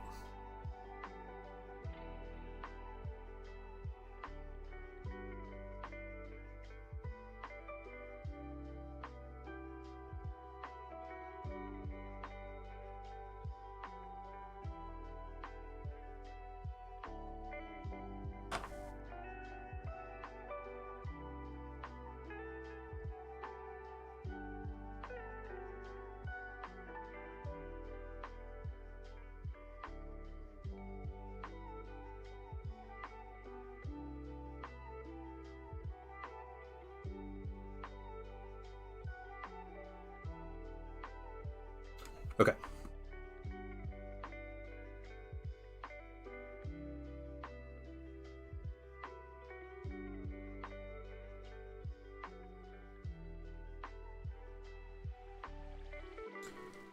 This weapon goes like... There we go. Bunch of minis I have never assembled before.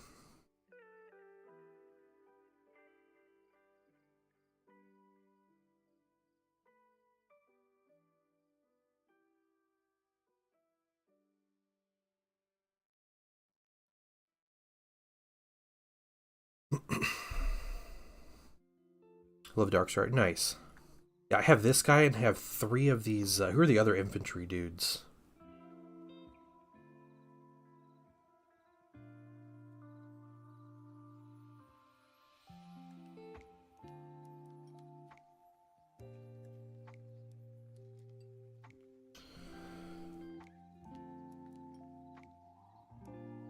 Let's see. He'll have a backpack. All right. 6. Well, that's precarious.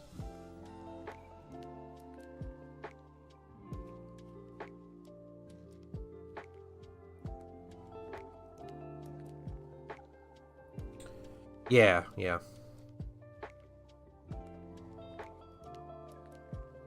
It's cool. This will be fun to paint. I have these characters. I have Commander Farsight. What's her name? Shadow Sun. And 10 Fire Warriors that are going to be painted as Breachers. Fire Warrior Breachers, or whatever you call the set. Not sure if it's specifically Breachers or if they're a combined set or what, but...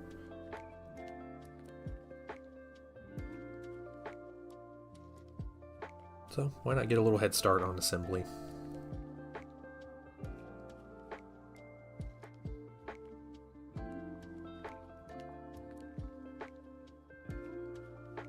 Hey, Tomahawk Warrior, how are you doing? I'm doing great.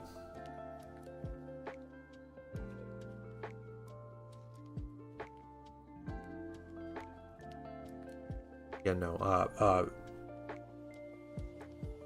yeah, Francois is gone, so.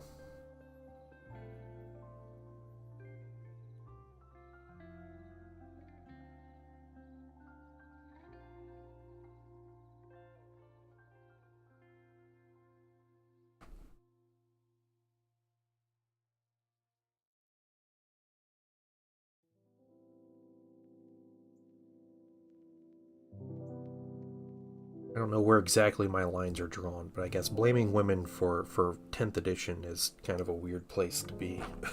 The Terrorgeist is my own mini. Yep, it's for my Vampire Counts army.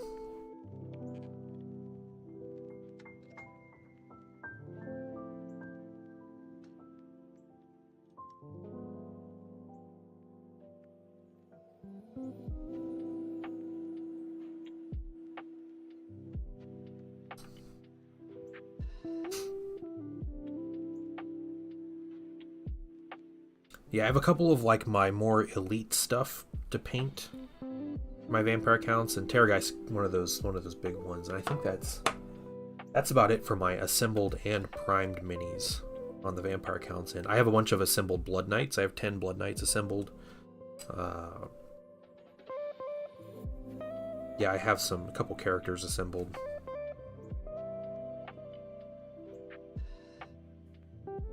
And I have another Terrorgeist mini, but it's actually going to be a zombie dragon with a vampire lord on top.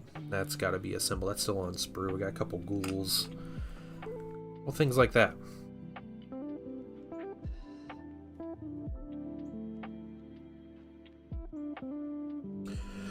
Anu is currently working on blocking the olive flesh. Okay, all right.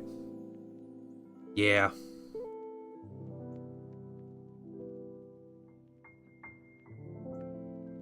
Hey, next batch though, you will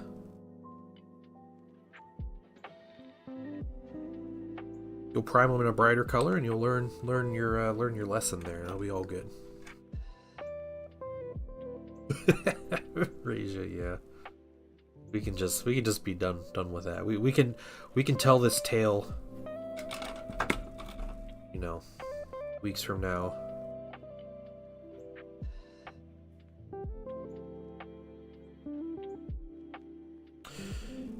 You guys are I don't want to say you guys aren't interesting, but we don't get a ton of like, I feel like perpetual internet type people, like a lot of the like Twitch / like YouTube kind of gets.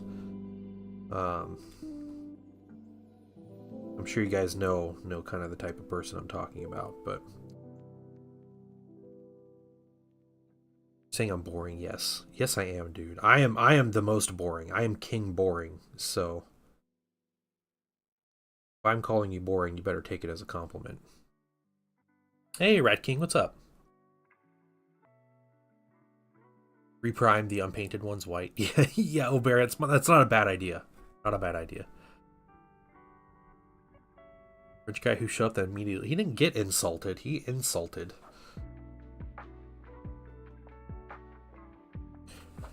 I'm here with my rat, and she says hello. Well, that's adorable. What's your rat's name?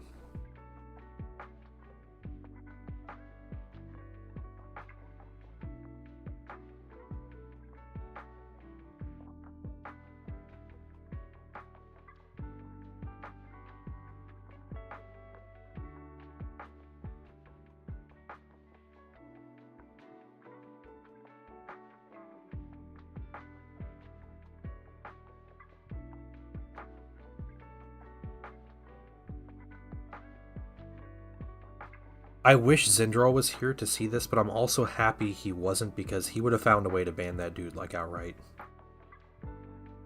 And it was kind of interesting just to see how wild it got. Mochi, everybody say hi to Mochi the rat.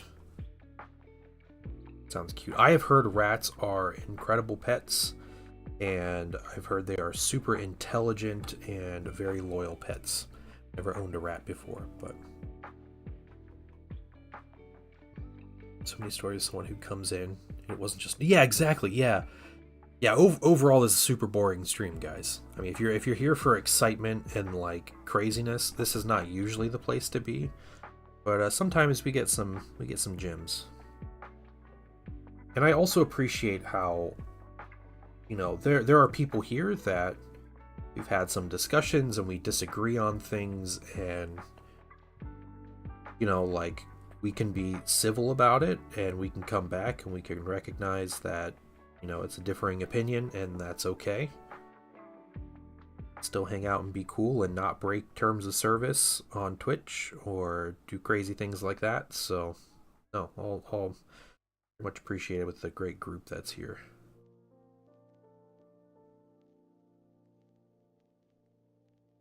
It's definitely a stereotype, though. That was interesting. Yeah, I'm gonna tell Zen all about this. We're gonna hang out on Friday. We'll tell him all about it. But sometimes I desire a chiller stream. Well, yeah, and that's why I'm here. Okay, well that dude's done. Well, actually, hold on. I'm gonna recycle some of this stuff. Let me get. Oh dang, he's here, guys. Who messaged him? All right. We'll tell you. Nobody say anything. Yeah, we had a friend from YouTube come in.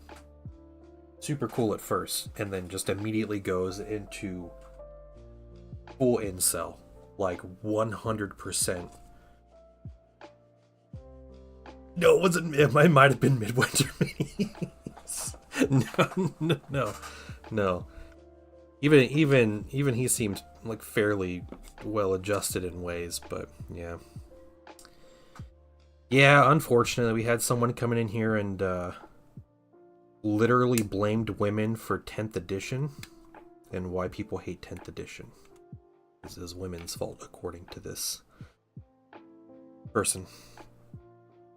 Yeah, oh, are you scrolling back up? Okay, I banned them, but I guess it doesn't delete all their comments. So there you go. You can...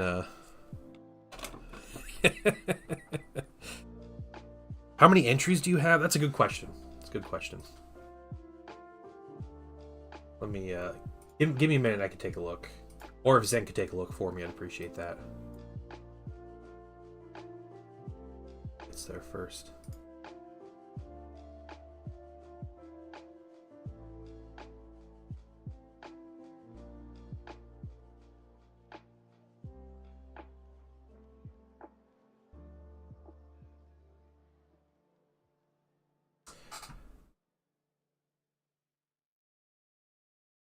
Giveaways. Let's see.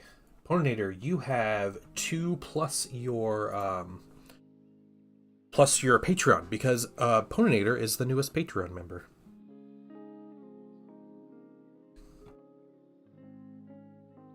So you have 3 entries, sir.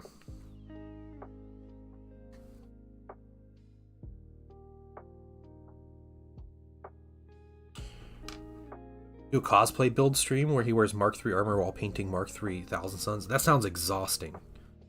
Alright, I'll do it. It's cold. Now that's what I call high quality H2O. Just a cup of water here.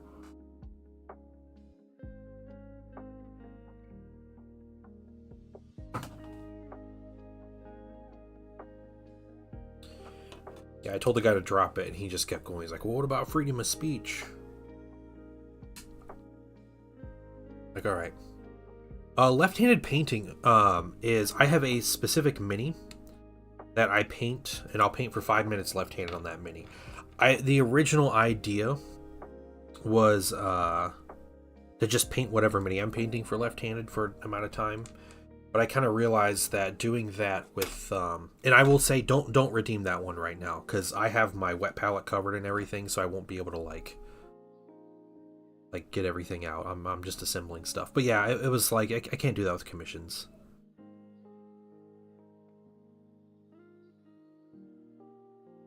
Good people. Thank you, man. I appreciate it.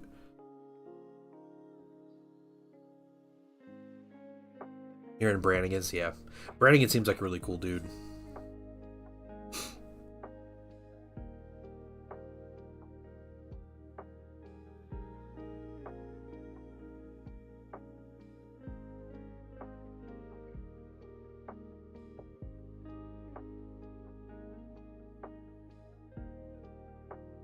You guys, I can't, you got him addicted to Pearl Curled Nice. I love it. Apparently Zen was harassing, Jason from Monument and invoking my name in his harassment.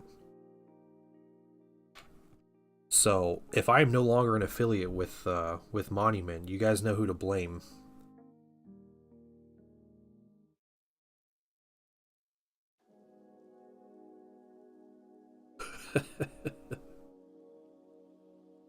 I don't even know what you said, man, but yeah. Get me in trouble.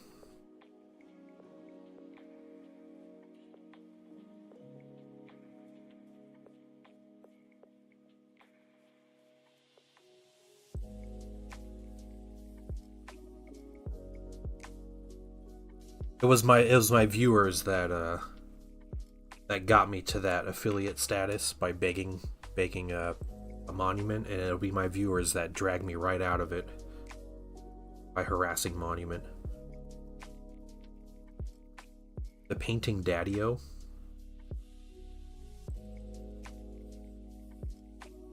I don't know, man. That sounds too hip for me.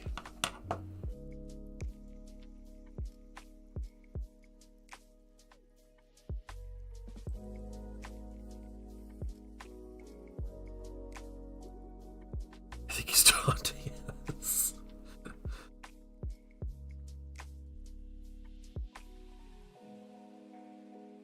Okay.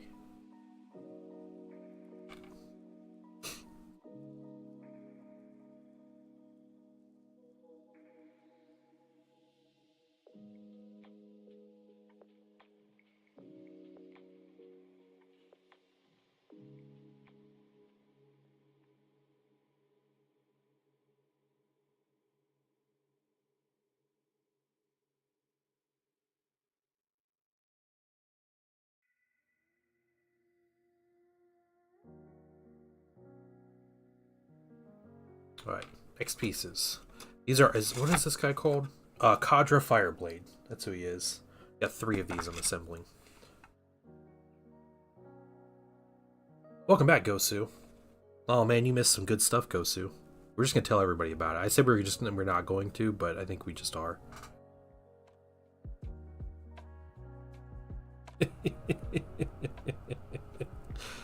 Your friend Francois was not so cool.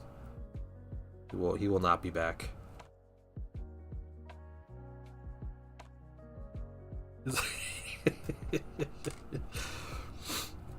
Jason called me a bad painter. That's what happened. But no, yeah.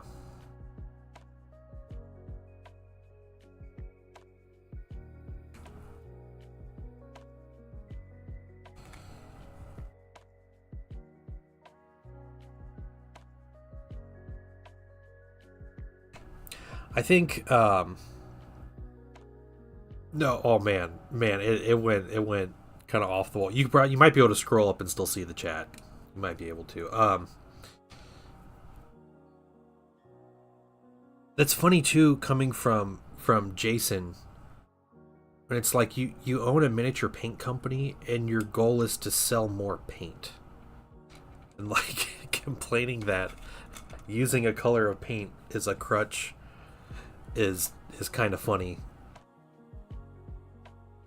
When it's like, don't you want us to buy paint from you? Are they just like under so much stress, like they just like can't make any new colors, and so he's like, you gotta find a reason.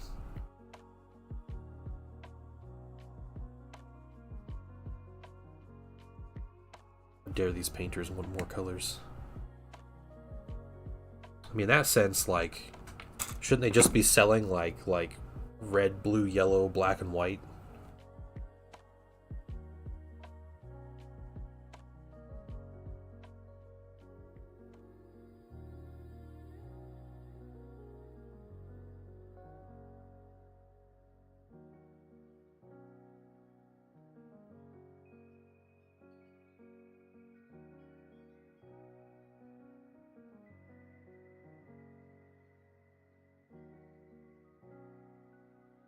Wizard's butt.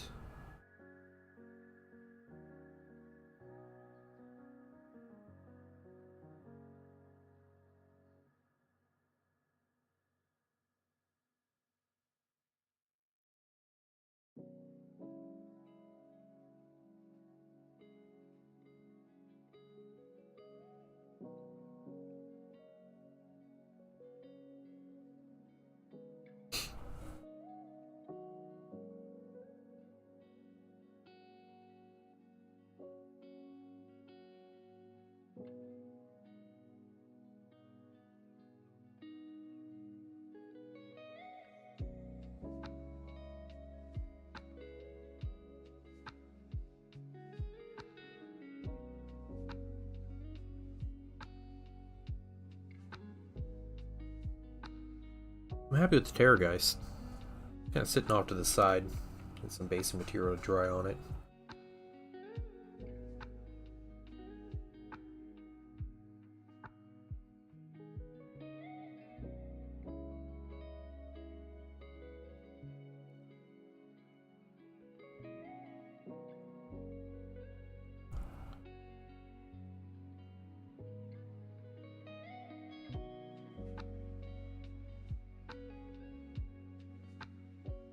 Finishing color from PA.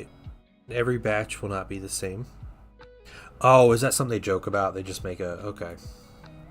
Didn't even know that. Never heard of that.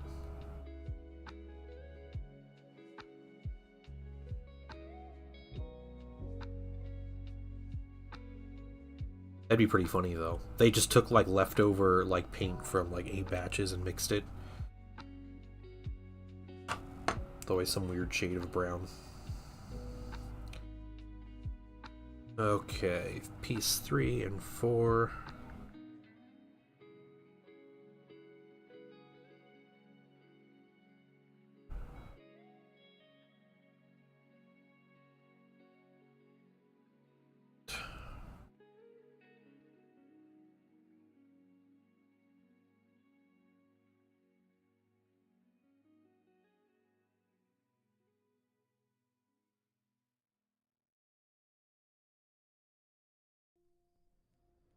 Oh, dang. Oberion, thank you so much, man. Well, I might get a notification about the Patreon sub here.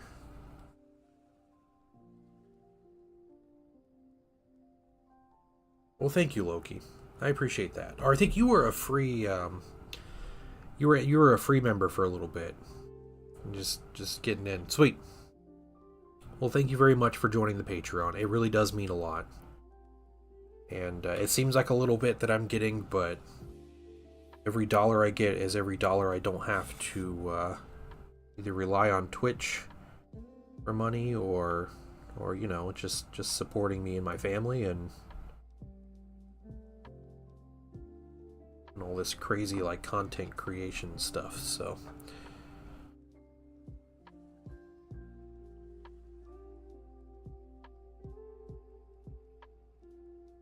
that.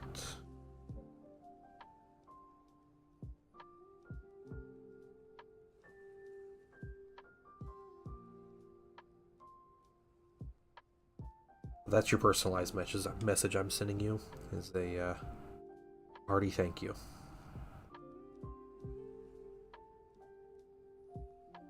And yeah, and you got some extra entries into the giveaway. We are giving away a bottle of Noosh by Monument Hobbies.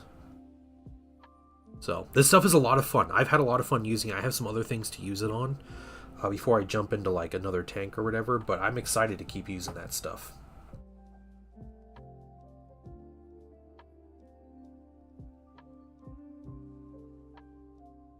Bone. I'm wondering why it's so red. Oh, whoops.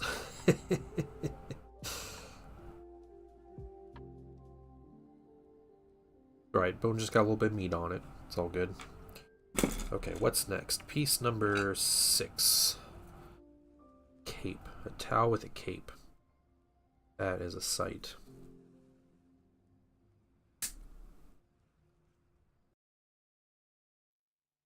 Oh, Pone. Hey, fun story. And I'm a dummy because I never put my link up. But I am actually an affiliate, guys, with a new company.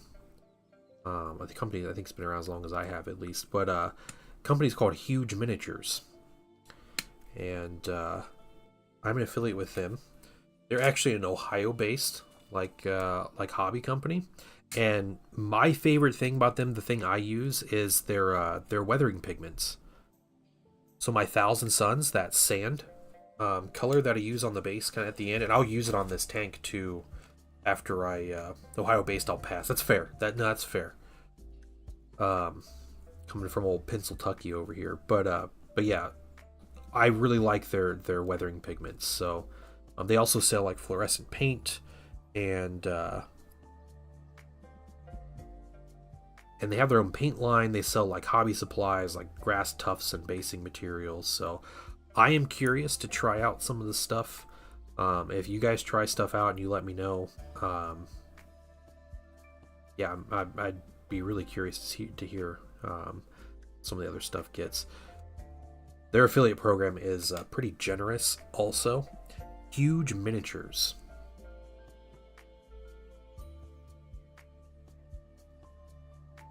I need to here. Give me 1 second. Let me finish trimming these. I'll look up my link. Basically, if you visit their website using my link, and you buy something within a week, gives me credit for it. I'll throw in for my flesh eater core. Oh, cool, very cool.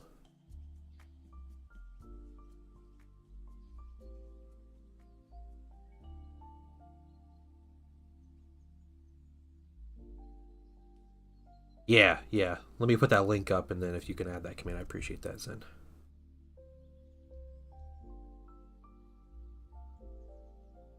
So it's not a code for checkout. I don't think it is. It's just the link, and then it lovely tracking cookies that I'm now a fan of. But it'll if you visit the website within the next week, it remembers who you are and all that. So.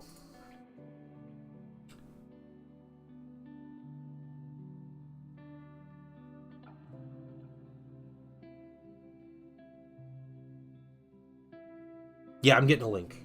Chill, everybody. Jeez, chill.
Okay, do I have to log in? What was my account name? I don't know.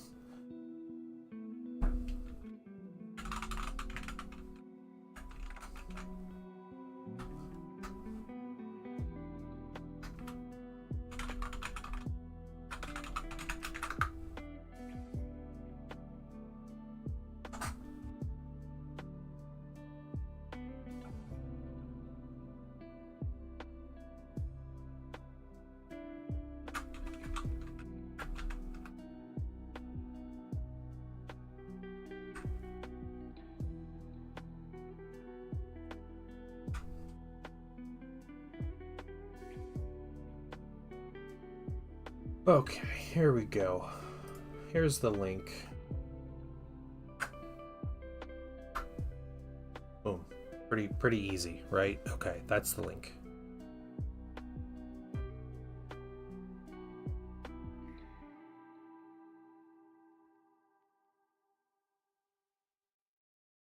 So yeah, they do basing, they have weathering powders, they have scenery stuff, paints, tools. They do different things like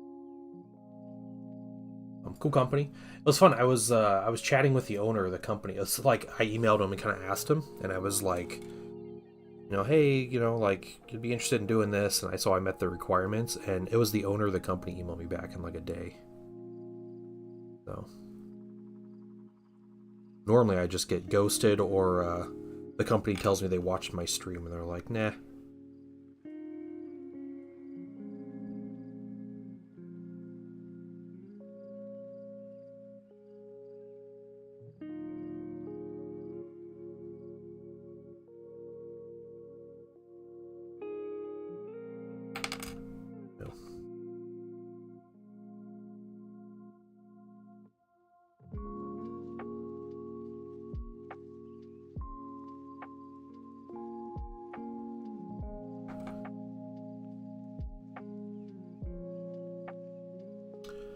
color options. Yeah, the weather.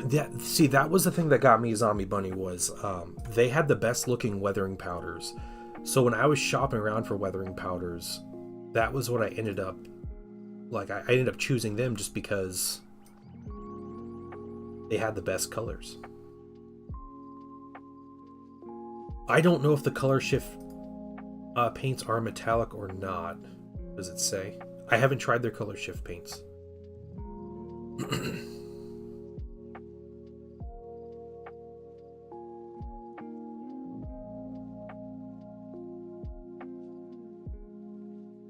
Yeah, they are metallic. They are. It shows you on if you click on the paint on the left, it shows you like the actual result of the paint. They have like multiple pictures for the paint. Like I'm looking at the mint pink, and they show you. Anthony Mister, a huge miniatures name of the company. I just posted a link above.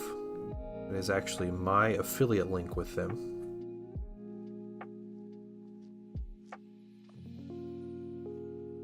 There we go! Exclamation point huge.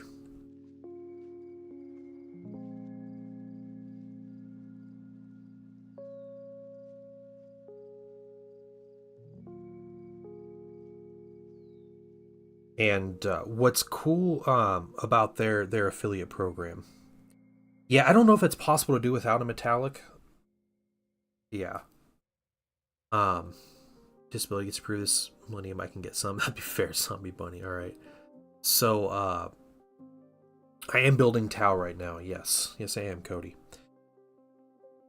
Their affiliate program, they give me a lot more like of like a kickback, like a commission. But it's store credit, which is, you know, like it can be kind of hit or miss. I'm not going to make a living off of like hawking products for huge miniatures, but what's cool is the store credit is it gives me a reason to buy their stuff and try their stuff out, which I'm sure is what they want. But they give me a lot more money in store credit than other affiliates do for just like cash. So I'm looking forward to trying some of their products. 7 and 5, yeah, 5 and 7. Okay. We're assembling 3 Cadra Fireblades right now. Turn their stuff into prizes. That is an excellent idea, Pone. That is an amazing idea, actually. Thank you for that idea. Yeah. I definitely want to try, like, I would try something before I gave it away. I don't want to give away something I've not used. But, yeah. Great idea. Extra paints and weathering powders. Yeah, they have very good weathering powders. That's what I have tried. The product I've tried of theirs are their weathering powders. And I use them regularly for my 1,000 Suns army.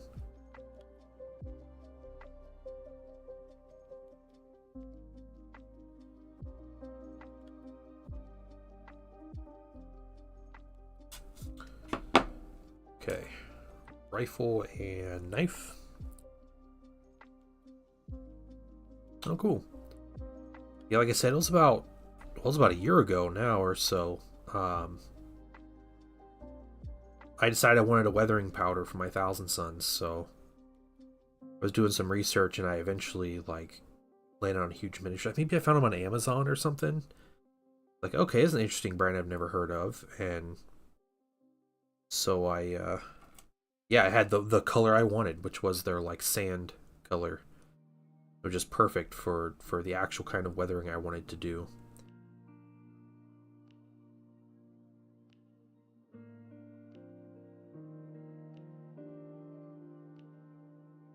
Mars Dust and Patina weathering powders. I'm getting the ebony acrylic paint to try. Ooh, that sounds cool.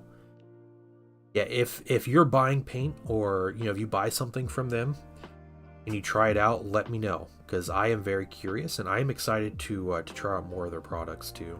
So, because I have not heard a thing about their paint. Okay, I've heard their fluorescents are really good.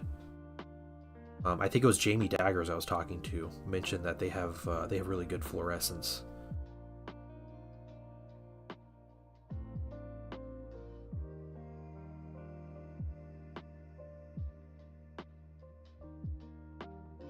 I'd buy out their whole store and try it if I could.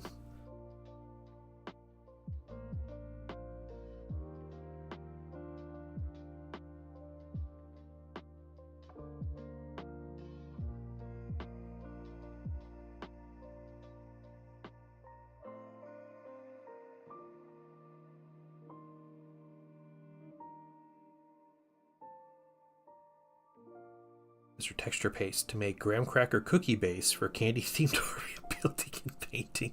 That is amazing. Please tell me you have something that you can show off, because that sounds incredible. I need to show this to the painting son.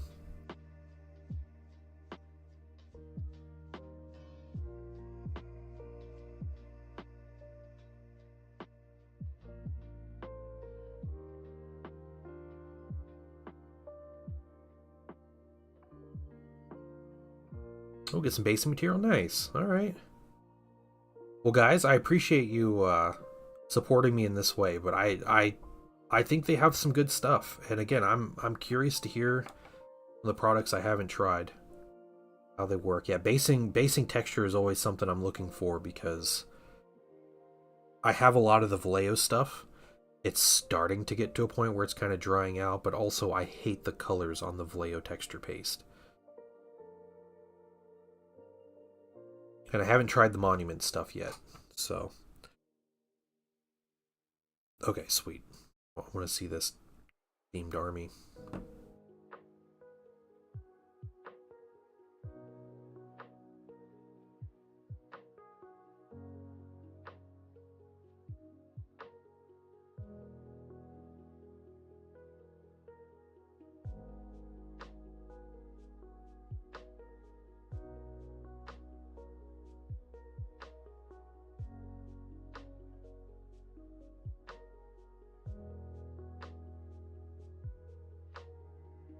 How that goes. Let me see.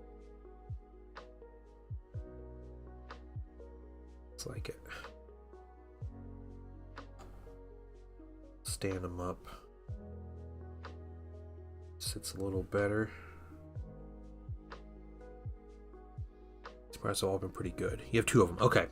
I assume they would be. I haven't pulled the trigger just because I haven't had like a crazy army to paint, and I know their basing textures are a little pricier than Vallejo, and you get a little less in them. So I haven't been like so crazy about jumping in on it, because I normally just paint over my basing texture anyway. I would love if there's one that I could just slap on and wash and dry brush or something, but just, you know, Monument's probably good for that. They have some good looking colors.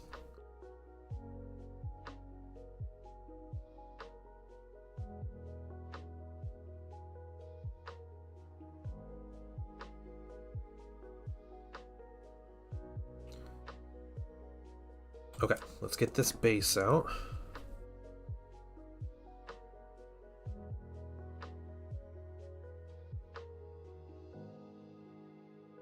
Something GW doesn't do often is include the bases on the minis.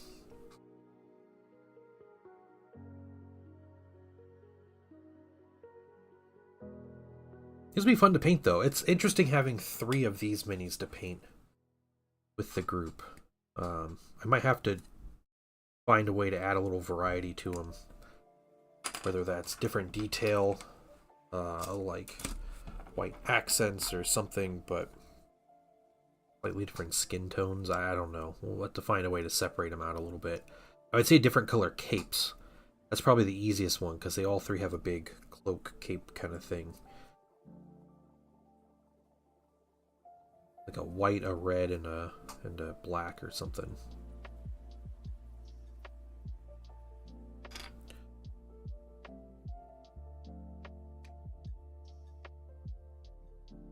Thanks, by the way, Zen. I appreciate that. Making that link. Or command.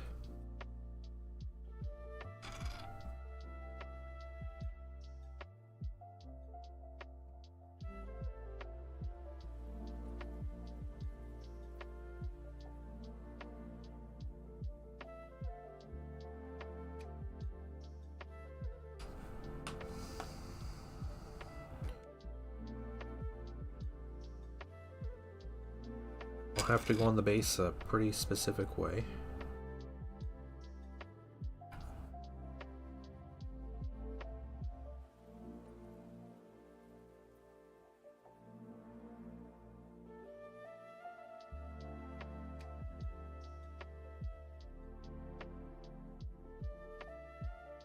Gotta be honest, guys. That dude from earlier, Francois, when he told me he was from America, when I asked him, you know, like where he's from or whatever, I thought he was gonna start telling. I thought he was like he's gonna be like one of those like Russian bot kind of people. If anybody remembers this, but there was a an audio recording that came out, the Russian Ministry of Defense released from their like war in Ukraine. Like, look, Americans are fighting in Ukraine. Here we have the audio recording, and I kid you not, it was a dude talking in a walkie-talkie is like what it sounded like, and he was like, "My name is Joe. I am from the Texas Oblast. I need help." And he was like freaking out like that. It was so funny. Like nobody in the world would believe that. And he literally said Texas Oblast, and I thought that was incredible. That's what I thought this guy was gonna be. He's like, "Yeah, I'm from the Michigan province or whatever. Yeah, this is Comrade Joseph. Yeah."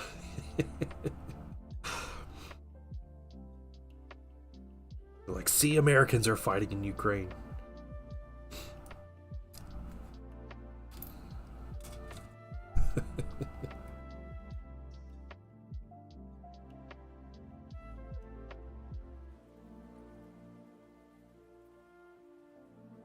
Alright, these sprues are done.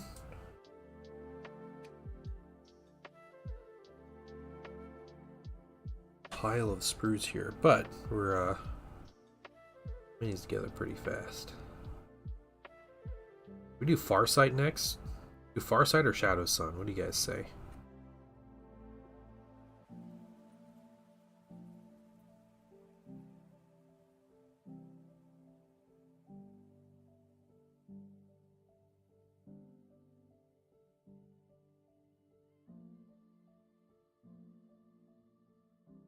Oh, sweet Gosu, alright.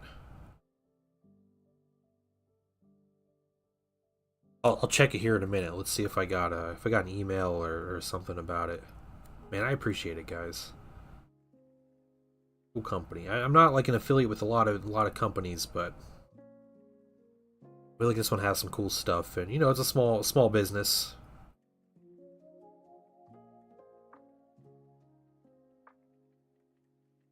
He's American. Yeah, Oberian. I hate to be like, hate to go all like conspiracy about it, but I was a little doubtful myself.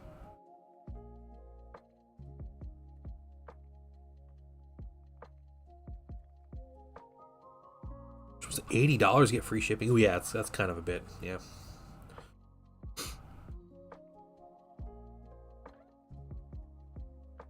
Yeah, the patina weathering powder seems really interesting.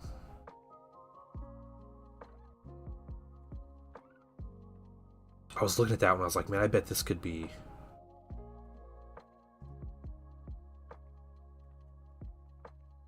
a good one to even easier than like Noosh is to apply if you just put that weathering powder in there. $5 shipping for 3 items.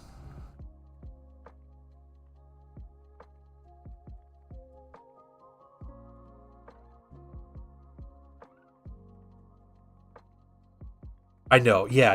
No, I get it. I get it, Oberion. Because I was the same way. Like I was assuming the same stuff. You know, I never want to like assume specific things. Anthony, if you are on Discord, if you want to jump into the Discord that I have, we have a work in progress and a finished projects channel on there. We'd love to have you there. We also have a super encouraging community, and it's pretty laid back like it is here. So, yeah, he kept calling Twitch and Discord spyware. I'm like, don't call my business spyware, man. All right, sweet. Contra Fire Blades assembled. Yeah, because we'll post that link up. Yeah, thank you, Anoke Guardian. Here you go. Alright, we doing Farsight? Is that what we're assembling here? Why they put them all to the side of the box? Look at all that empty space right there. See that? You don't know what it is. You have no idea. Oh yeah, it's Farsight. Okay. Yeah, I wasn't gonna start on that. The guy, he caused enough problems on so. Like, you have a Google account, right? To like watch YouTube? What do you think Google's doing? He's got his Android phone he's watching from. On his 4G. Just like tracking every single thing he does and says.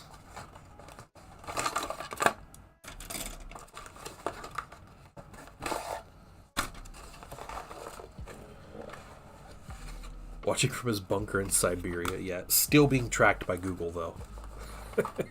Google knows exactly where he is.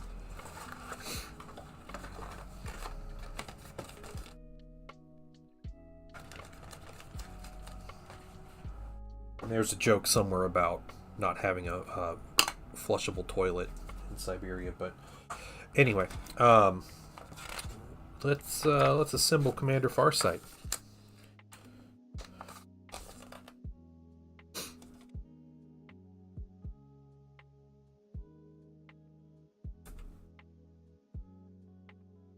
And Siberia toilet flushes you. Yeah.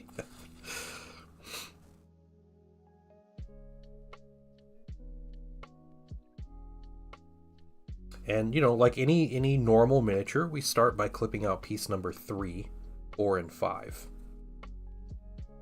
So that's what we do. Yep.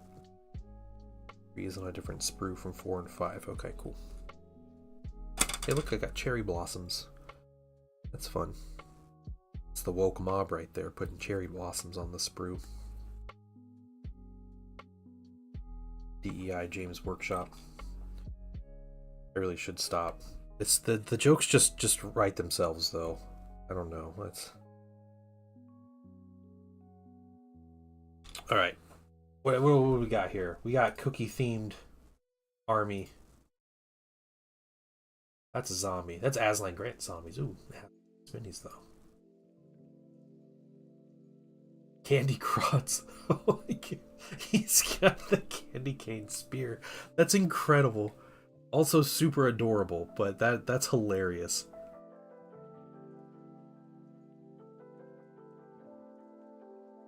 The spear on the goblin is perfect. Everything else is great. That spear sells it. Like, these dudes are marching straight out of Candyland, and it's incredible. I love it.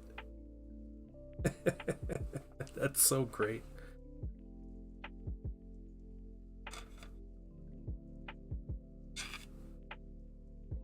Yeah, okay. Here's a secret here. I'm on doing like a diet thing, trying to lose a lot of weight, and I'm hungry all the time. I'm not eating like any sugar, so seeing that candy cane spear like makes my mouth water. It's so bad. There's piece number 2. There's piece number 2.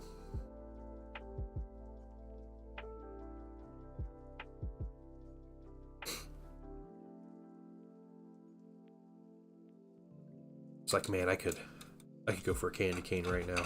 Sounds great. How many calories are in a candy cane?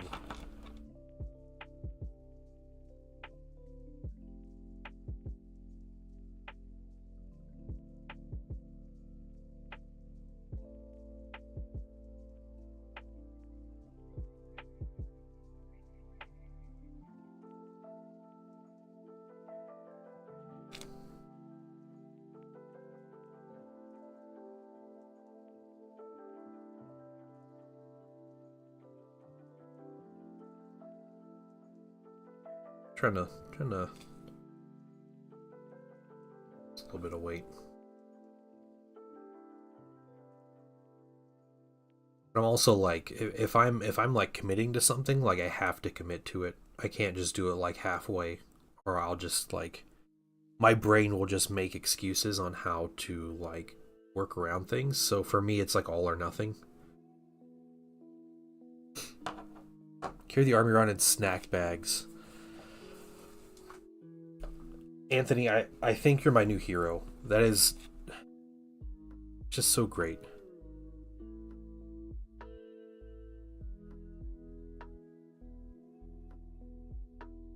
Do people give you good reactions for this army? I hope they do. Does this piece go on?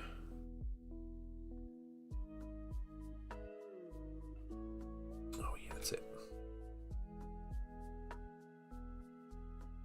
Sugar Rush makes you think of, is that, oh, what's the movie?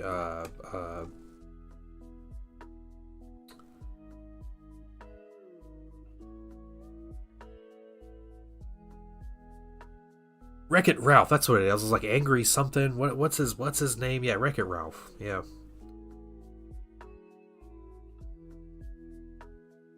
Yeah, there we go. Game mode of candy. Yeah, because the game in Wreck-It Ralph is called Sugar Rush, and it's like a candy racing game where everything's made out of candy, like Candyland.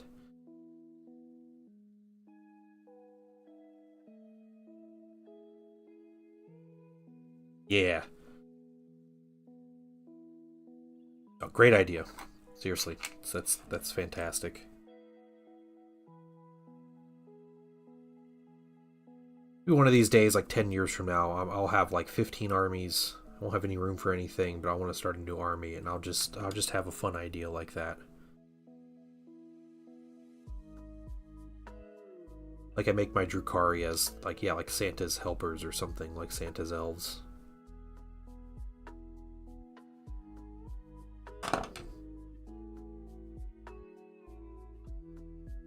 Let's go. Just like that.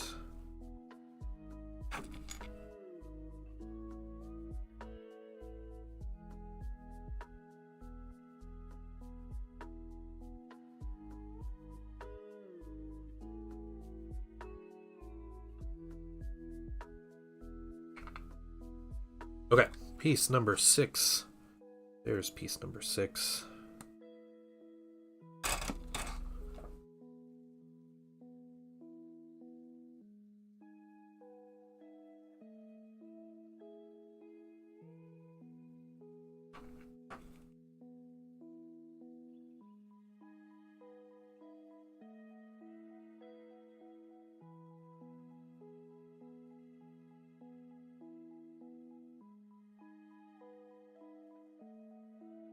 Oh, I don't know why they had to build that toe into the design, but sure.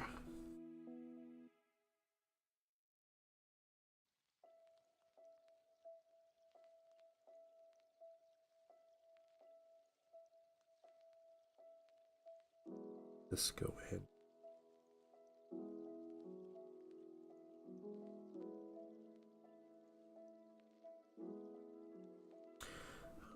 Oh, okay. All right. Hey, Face Story, how you doing?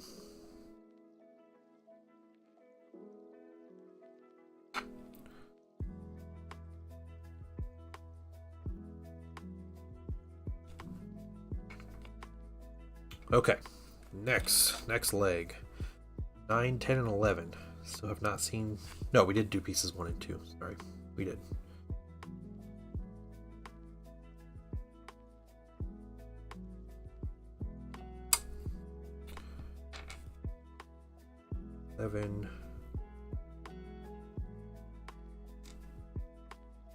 See 10 here, so let's go back to this sprue.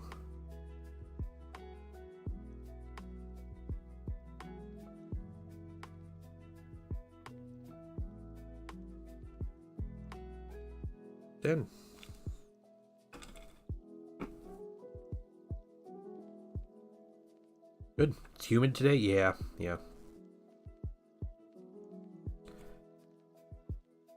No,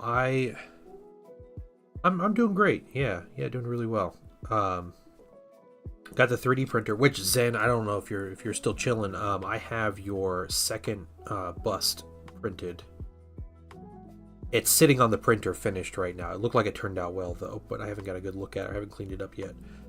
But yeah, so far it's looking good. It's I've only looked at it through the like the UV shield though. Everything looks present though.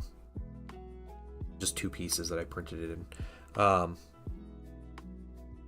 Yes, it's super humid. So let's get my printer back out. I needed new isopropyl, and I had to swap out like my cleaning isopropyl for my printer. And I've been doing it off. Well, I got it, and yesterday I'm like, all right, I'm just gonna do it. I started to print yesterday, and I took my old isopropyl, the dirty isopropyl. What I do was I take it and I have a big, like, those like aluminum like pans that people use for like casserole dishes or whatever. I have one of those. It's like super like wide and shallow. And I put I'll pour the isopropyl in there, and I set it outside, like in the sunlight, so it evaporates, and then it just leaves the like nasty cured, resin, whatever leftovers. Well, I did that, and it rained all night last night. So I'm pretty sure it's mostly water. I looked at it this morning, like just glanced outside, and it was still there. So it didn't like tip over and dump everywhere, but frustrating. Look at piece number 8.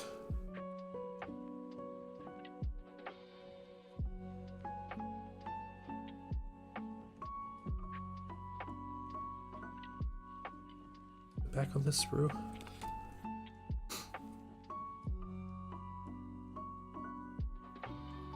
Yeah, you can kind of siphon it. There's a lot of effort, though.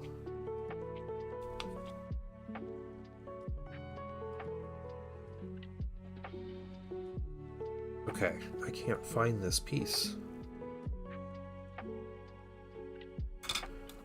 Where are you, number 8? Okay, it's right here. Right in the middle. Normally it's easier to look for numbers, but I just start looking for the actual piece and I find it. And then piece number 12.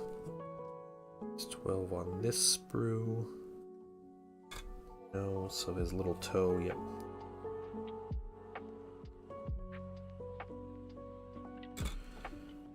No, this one I didn't print the plugs with the bus. No, you've asked me that like 6 times. I have not. This one I don't think was as bad though. I didn't have as many, but it was also maybe places you could hide it or something, so.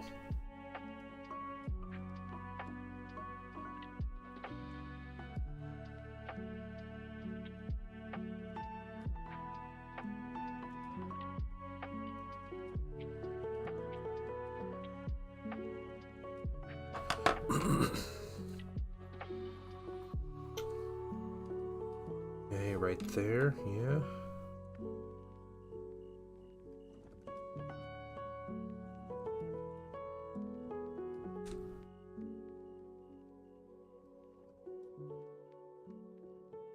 It felt good getting some prints though.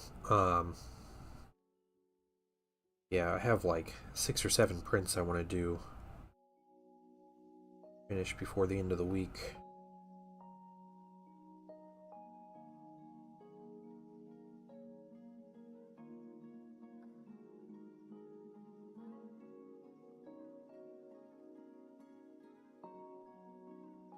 Right there, all right.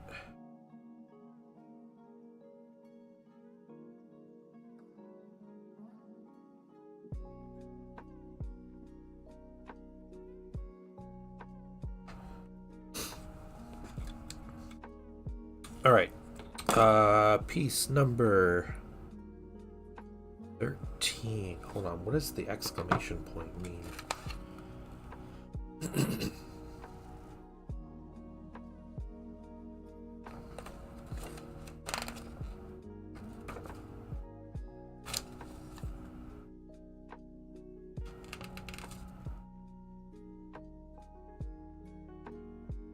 There's a whole bunch of these. Is that just telling me like that's where you glue and nowhere else?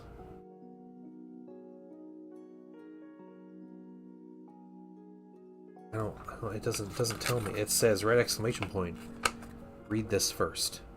That's all it says.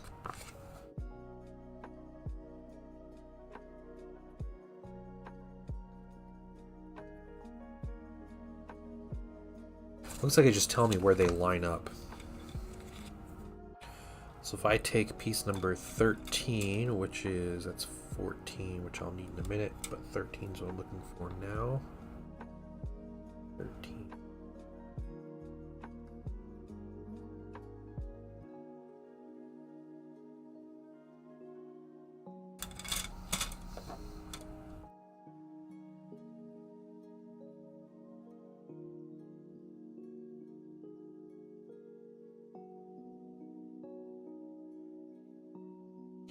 Oh, guys, I was gonna link this. I watched this the other day, or yesterday. I finished it up. There is a oh yeah, okay, so that fits.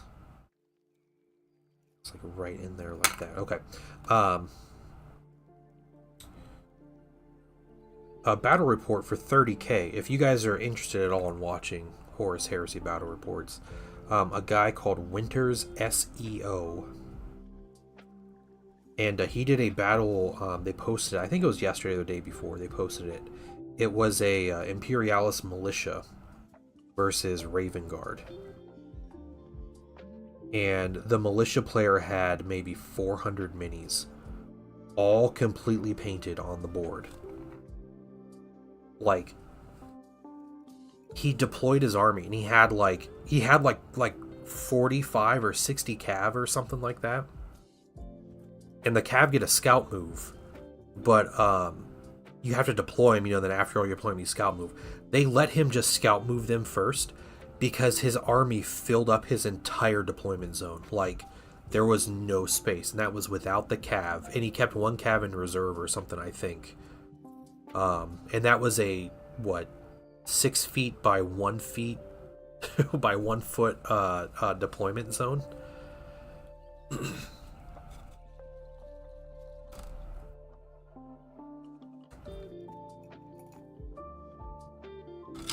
Yeah, it was a great battle to watch, though. There was cool stuff.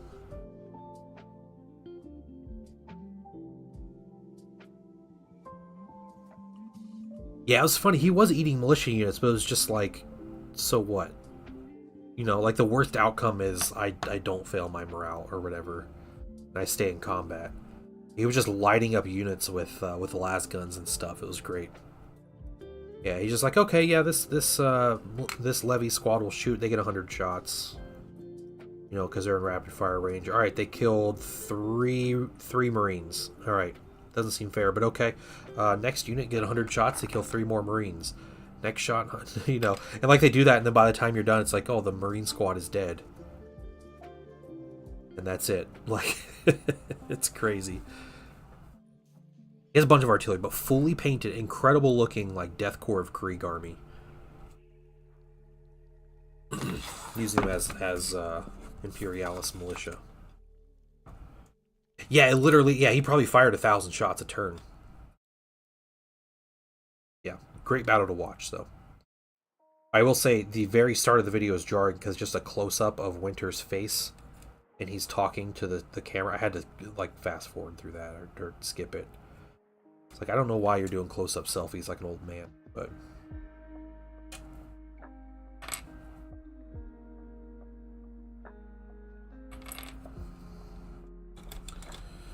Alright, we are working on his torso bit now.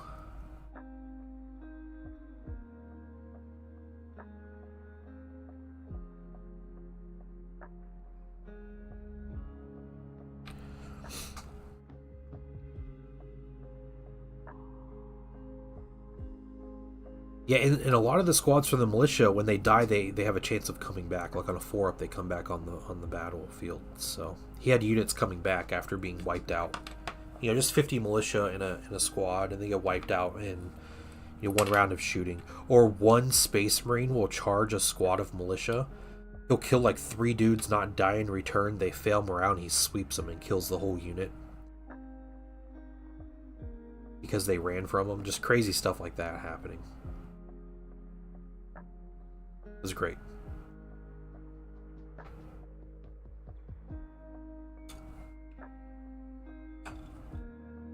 Okay, 17 and 18.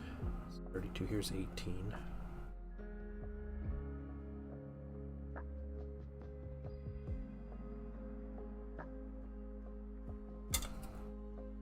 And there's 17.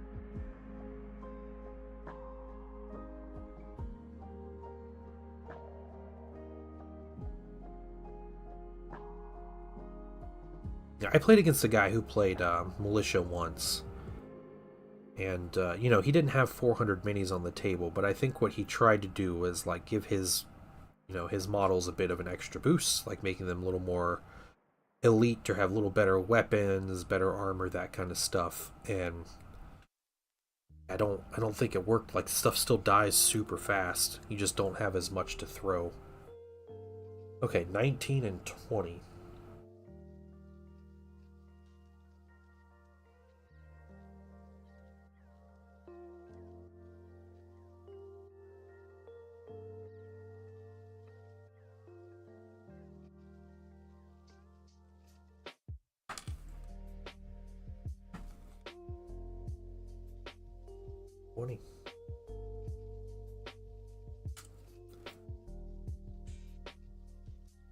Yeah, you definitely embrace it. It's crazy. It's just insane. Like, you can't deep strike on me because my minis literally fill up the entire field.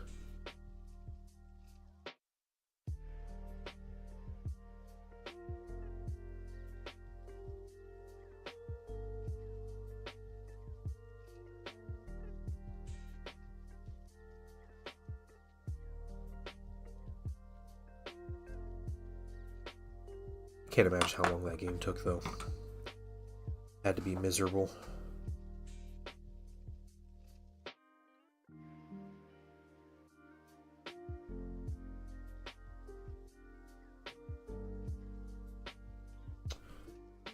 So I think we do first that piece in, and then we line up the other one. I was going to do a militia army as my Prospering Spire Guard until GW released those plastic solar auxilia and made rules for Prospering Spire Guard. I was like, alright, I guess.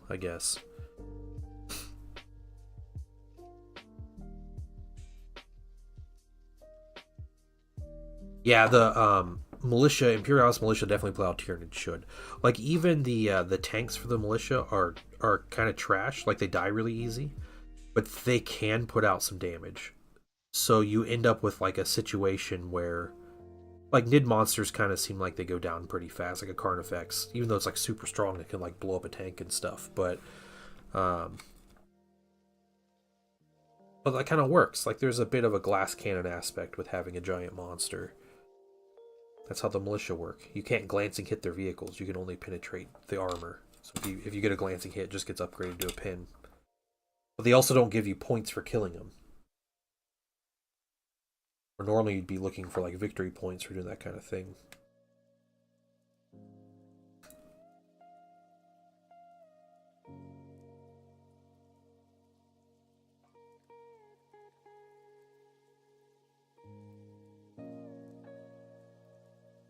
Yeah, they're not enough models. Yeah, GW doesn't do 30 models per mini or per squad anymore. Gaunts used to be 30 models in a squad, and I think regular Termagant started at 4 points a model, and they were, you know, I guess they did their job. Tyranids have always struggled, especially with like the swarm type army. And now that GW is really focused on like balance of the game and like trying to do more like tournament stuff, like they're never going to go back to that. the Tyranid Swarm. It's just not feasible for the Swarm style Tyranids to be good. Because it takes forever to play. And people will complain about that.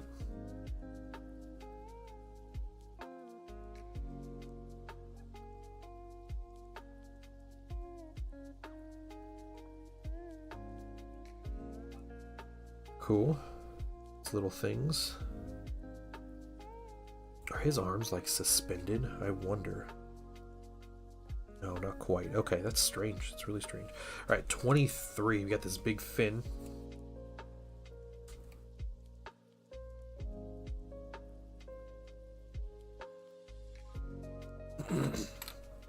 Then 31, 32.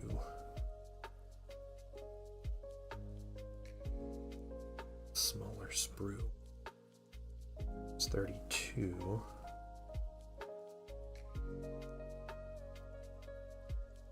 I am sure one of these days, someone is going to make Tyranid rules for the Horus Heresy as a mod. They have Eldar, and I think they're working on Necrons and Orcs. I think they have Eldar and Orcs, but they're working on Necrons. Or something like that. But Tyranids would probably be really popular because it's more of playing the older way of playing 40k. But you know, with like the newer miniatures and stuff. There's 31. Okay.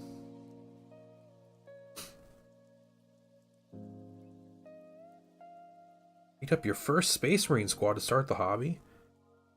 Big Cat, welcome into the hobby, man.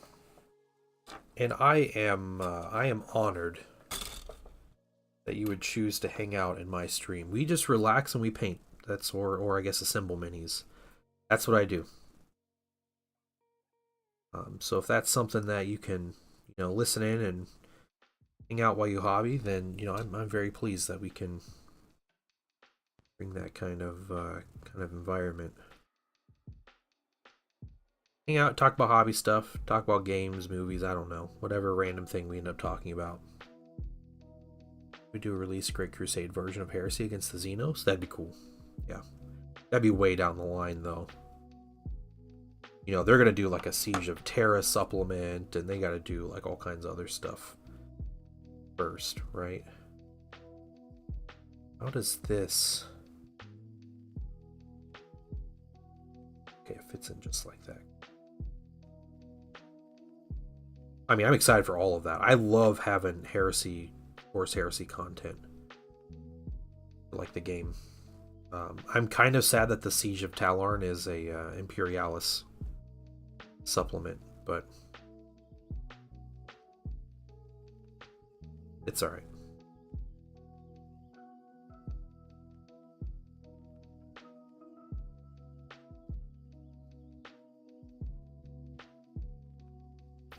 You know, this is a category. Yeah, there you go, man. Yeah.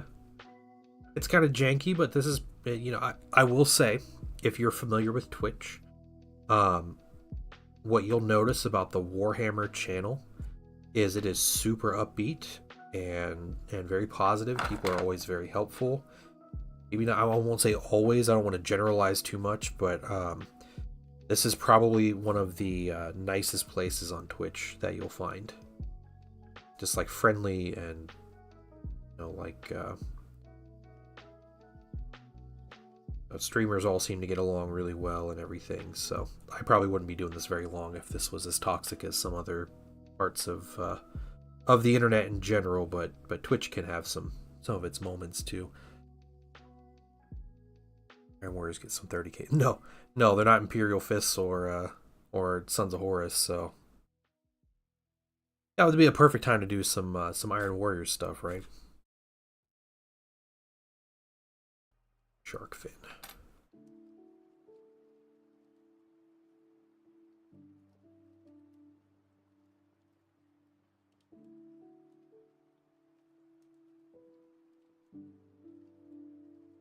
Yeah, what kind of color did you gonna paint your Marines? If you planned that out, have you thought about like a chapter or anything yet, or are you just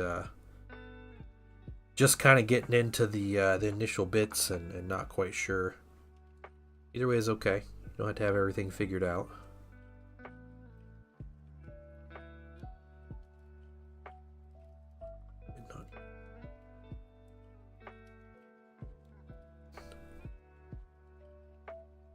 The citrus cement is great, honestly. I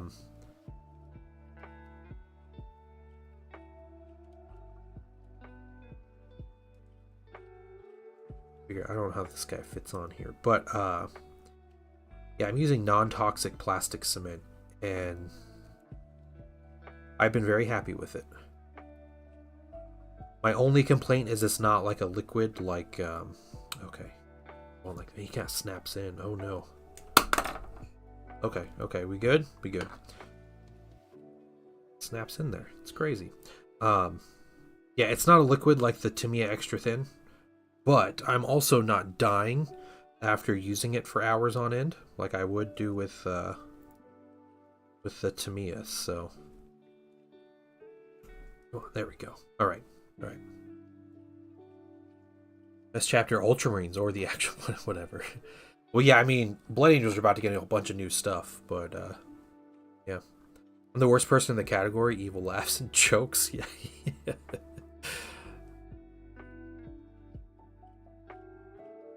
Yep. Thanks, Oberion. He does snap in. 24, 25, 26. I remember seeing 25 over here. Let's see if we got other pieces. What's this one? The Dawn of War, nice. Oh, Blood Ravens are so cool, man. Serious respect for me if you do choose Blood Ravens, because Blood Ravens are awesome. They are a possible successor to the Greatest Legion. So they have awesome colors, and their lore is cool. Like, people can't look at Blood Ravens, like, from their actual lore, not their memes or whatever, and be like, those guys are lame. Right? Like, they're like the poster boys of one of the best GW, like, game franchises out there.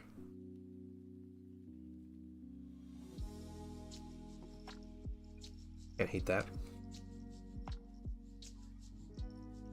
Yeah, you want a good, like,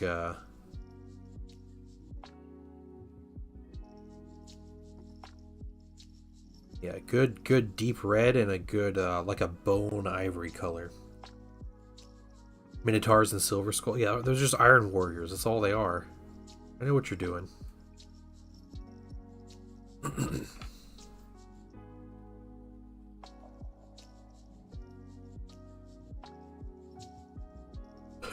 Right there. Yeah, aren't you playing Imperial Fist, Zombie Money?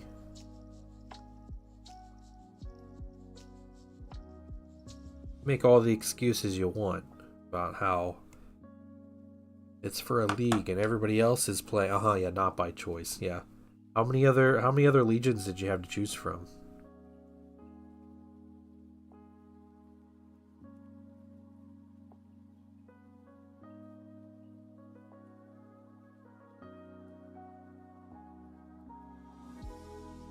Oh, Raven Guard's way cooler than Imperial Fists. Not counting. That's a lot of people in a league, though.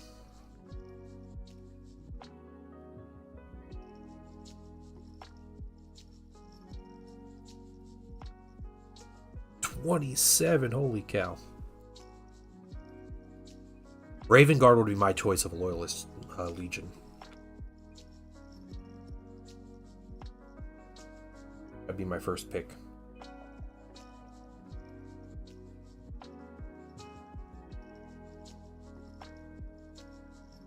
Their simple color scheme, the 3D print opportunities, and the like interesting play style, and they're like actual good guys, which is cool.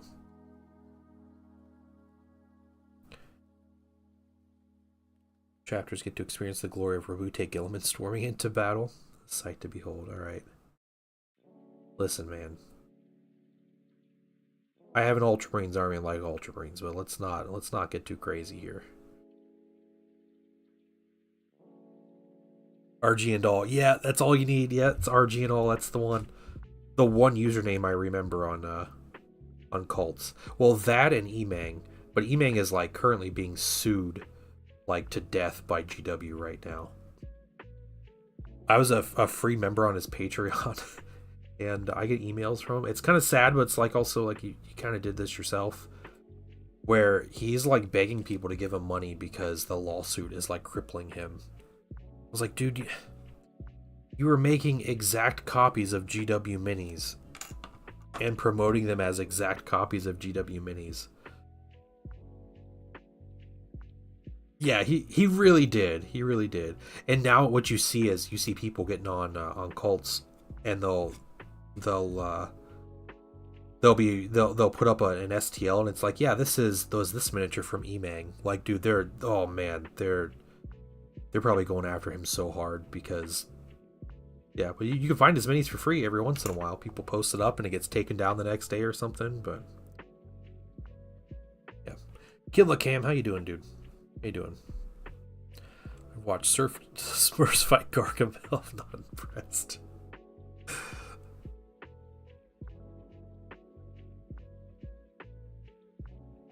Tell us how old you are without telling us how old you are.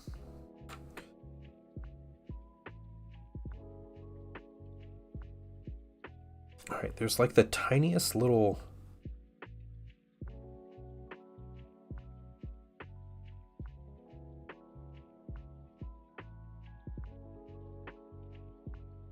That's sliding around, but...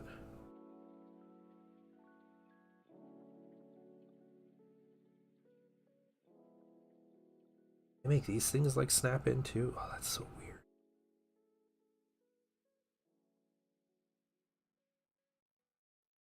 I believe, I believe every day's a good day when you paint. Hey, Stoneless B, how you doing?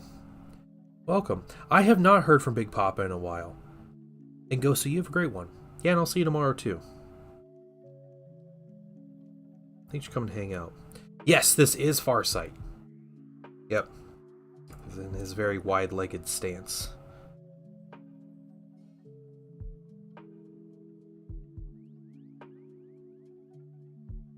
Go, there we go. Really cool mini so far, though. Yeah. Okay, finally the next page. Piece number 28.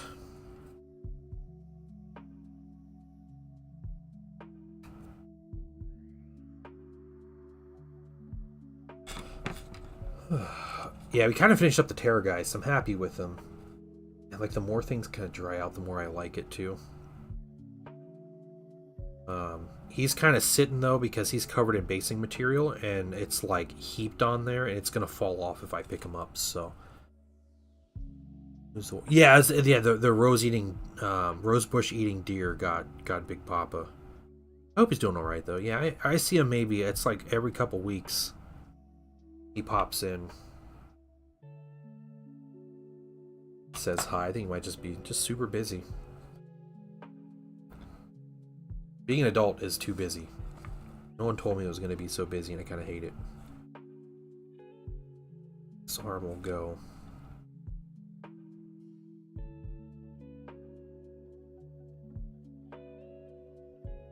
Right there. Okay.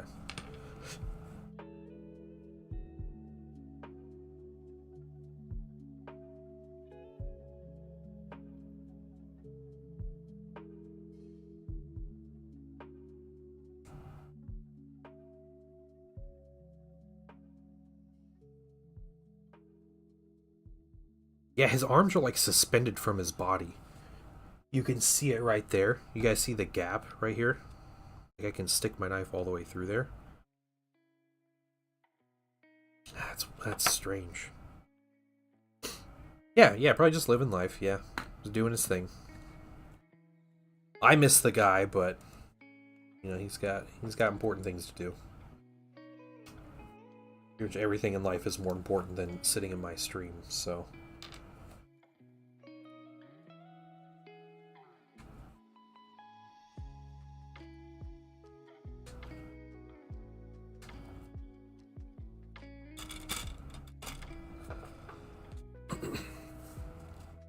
Okay, gluing the sword on.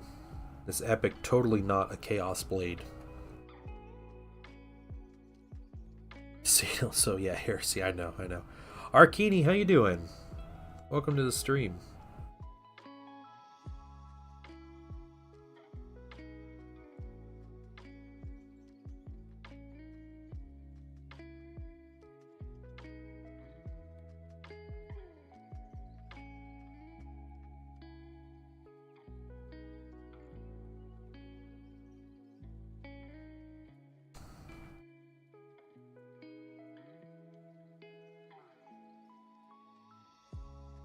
Terrorgeist is fun to paint. I'm gonna paint these Blood Knights. I'm gonna have so much fun with it.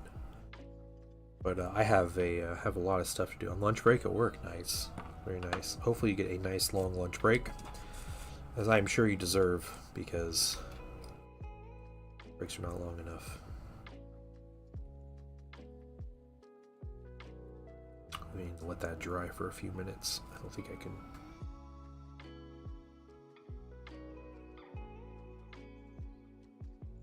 Hold it up there.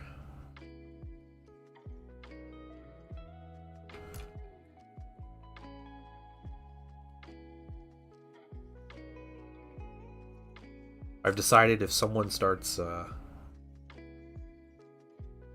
causing problems in the stream, I'm just gonna start calling him Francois. So that's the new thing. This piece goes on kind of weird.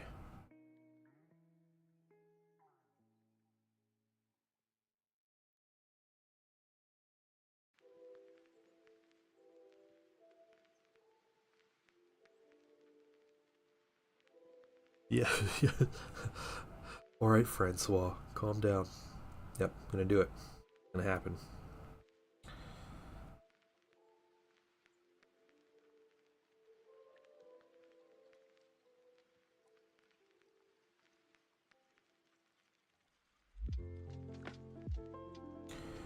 Not quite sure how this shoulder sits here. Another view. Yeah, okay, hold on. Sorry if I'm holding that like right up into the camera.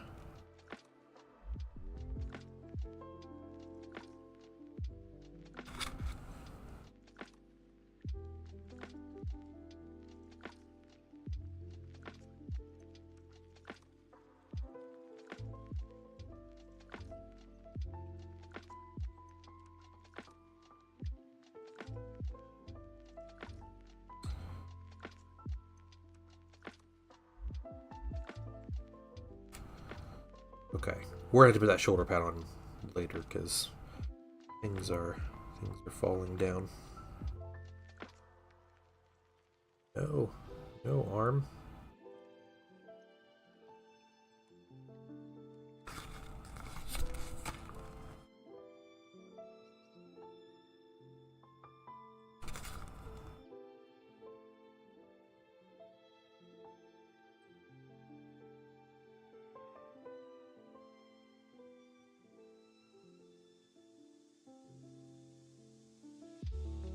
So his sword seems really low,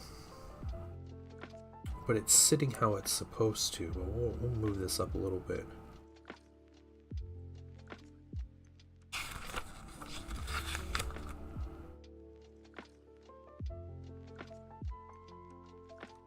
It's supposed to be at an angle. Doesn't move up anymore. Okay.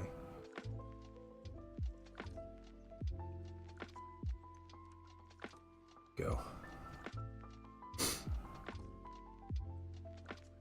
You thought I was building a Gundam? Yeah. Well, hey, we were actually wondering, Zen, why don't you like Tau? You like Gundam, you should like Tau.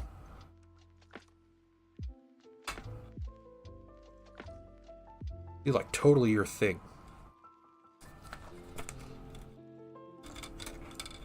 Yeah, Tau minis are cool.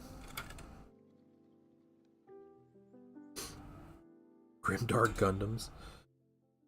Let's see, 35, 34, and 33. Okay.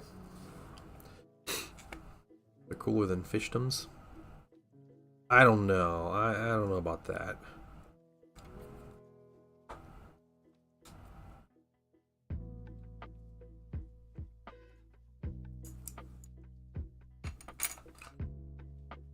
It's piece number 33.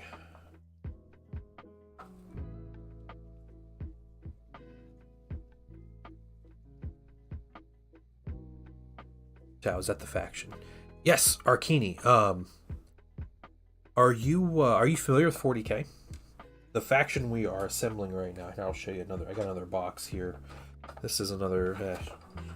Doesn't look very good. All right, these are the basic soldiers. They're Tau Fire Warriors. Tau Empire is the name of the.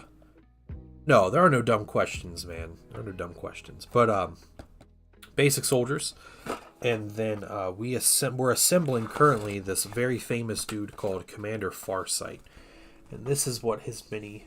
Let's see that focus a little bit. This is kind of what his mini will look like. You paint it in a similar color scheme to this.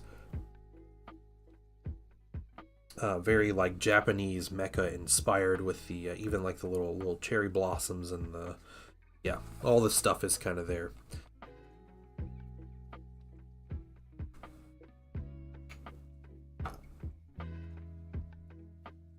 Oh man, that old PS2 game was terrible. I played through that game. That dude's sight is far. Yes, thank you, Scott Melville. The perfect observations here. I remember playing through that story and I really enjoyed it because it was like a story, whatever. It was Medal of Honor, but you're a fire warrior. But the guns were cool. Like just hearing a chainsword rev up from an enemy around the corner or something. Like, I'm not here. Okay, all right. What's up, Justenka? Then me and my brothers played some split screen multiplayer. And that was probably the worst multiplayer shooter I have ever played. So you could choose to be a Tau, you could choose to be like a guardsman, or you could choose to be a space marine. And I don't know which one you guys would choose in a one-on-one fight. But it's obvious you always choose the Space Marine, right? Well, the Space Marine had other advantages because this game was so bad.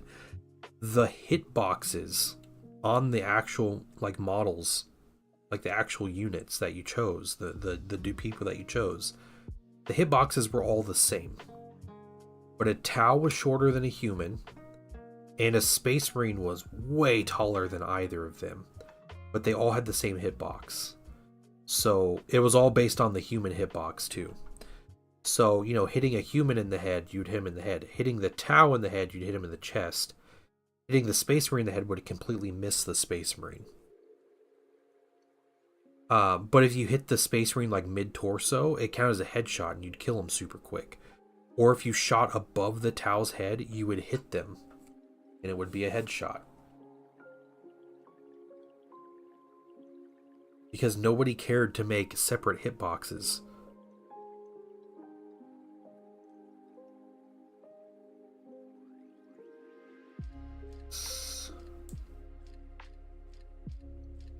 That was one of the funniest things. And it was basically a race to see who got the rail rifle first. Because the rail rifle was the one gun, it would one shot. Like one headshot, you'd kill whoever it was. We played that game for a little bit and we were like, wow, this is bad, and never really touched it again. 37.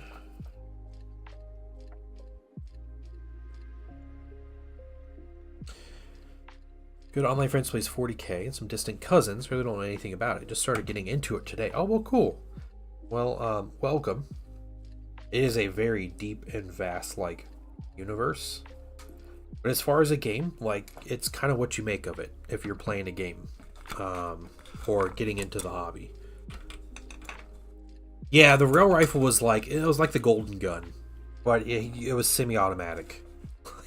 that was pretty much it. Man, I remember GoldenEye. What an experience. So Arkini, I do a lot of I love to game. I love to play the game. But I'm a full-time commissioned painter, so people hire me to paint their armies for them, and so I do a lot of that. Do a lot of painting. People do different things, and they enjoy different parts about the hobby. Whether it's you just enjoy playing the game, or you just want to read about the lore, or stories in the lore, or maybe you just want to paint cool minis, or anything like that. You can you kind of make the hobby what you want. Um, yeah, and so I think we kind of end up with meet up with people kind of doing all the different things. Yeah, there's like a little notch right there.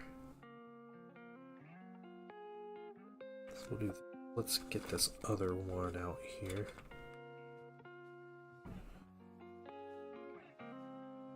There you go. Let's see the lower wall painting. Yeah, and losing games miserably. Yeah, a lot of people do that.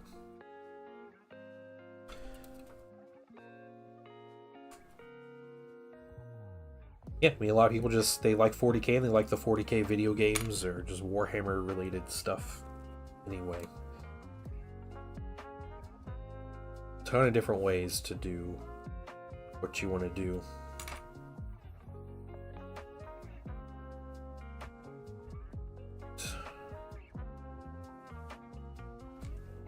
It's 42.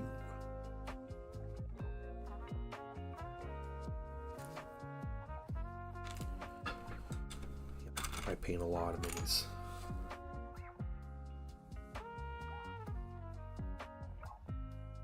Rural town, so we got opportunities to get into tabletop gaming.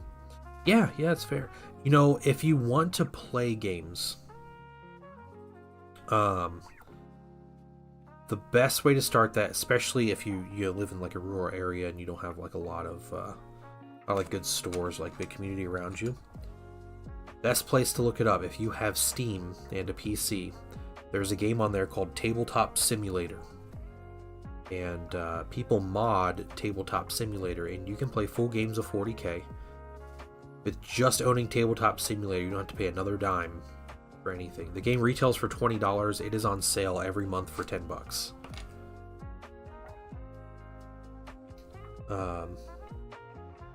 Take my Soul Grinder model and talk to him about the people I'd like him to destroy for me. Okay, thanks, Choach.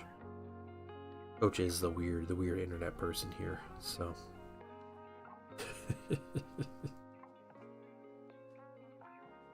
Are you the World Eaters player that shadow boxes during other people's turns? Is that you, Choach?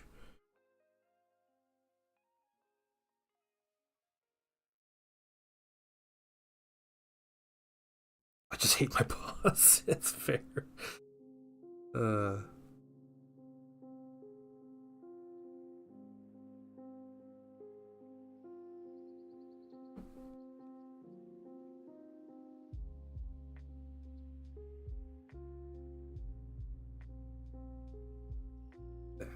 There we go.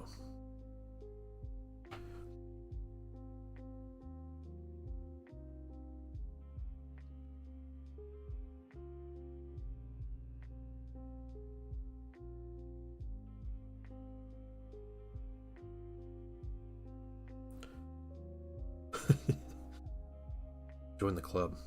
My boss sucks too.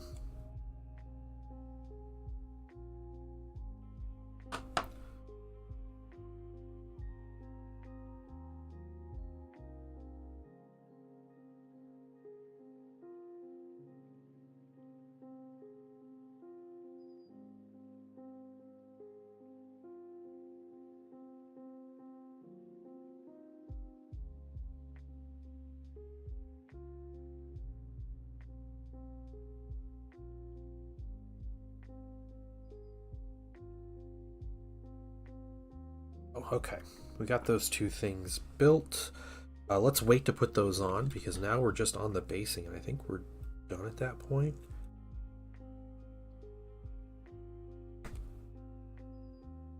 Oh, he has an extra ribbon to put on him.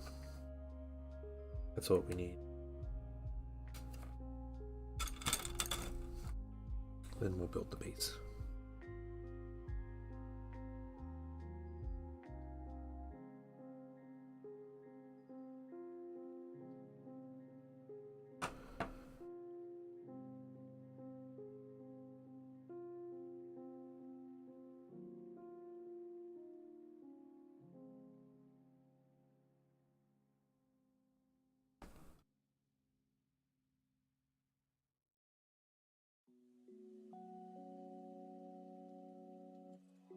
There we go. Right. you off of there. So we're actually moving sometime in the next month or two. Austin, Texas. Texas, and I think around like I think Austin, like Houston, and like those like the major metro areas in Texas have a huge gaming community.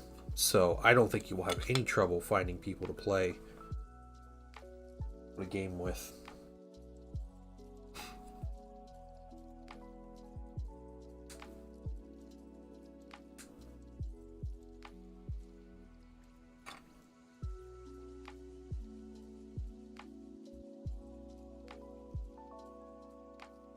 Okay. Let's get these parts, and then we'll get the cherry blossoms. Well, his base does have a skull on it, so it is Warhammer.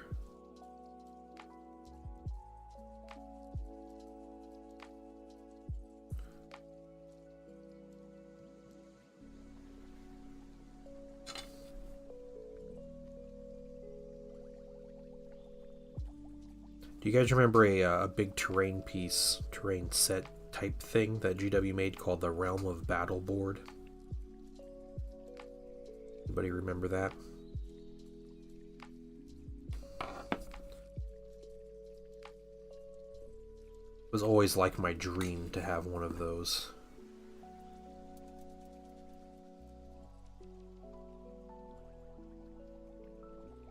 I remember it had you can cover them up with like flocking and stuff, but there were like little like fissures through the table, and they were like, it was like pits filled with skulls.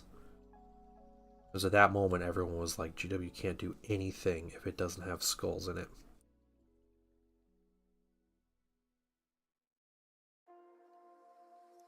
Okay.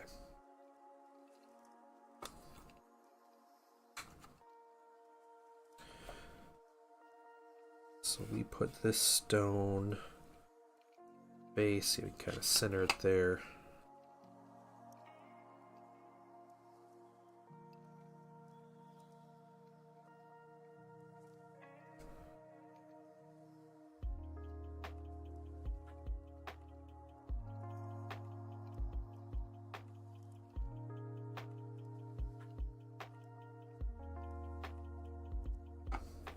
Okay, and let's get piece 45 and 46.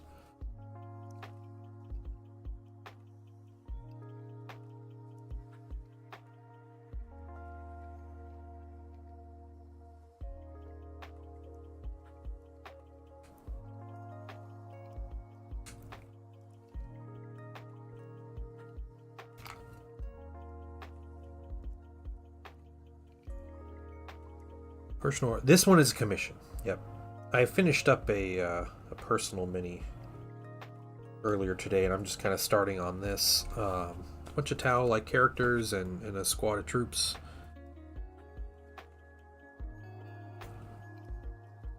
But yeah, I finished up a Terrorgeist for my Vampire Counts army for the old world.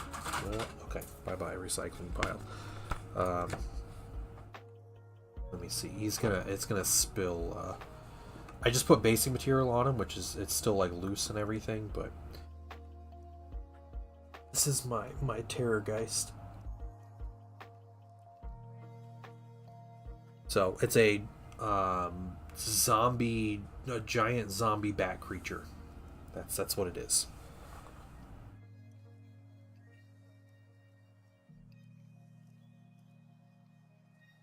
Yeah, thank you. Yeah, it is. It's great. It's great doing something I love, and painting and hobbying has always been like a relaxing thing for me.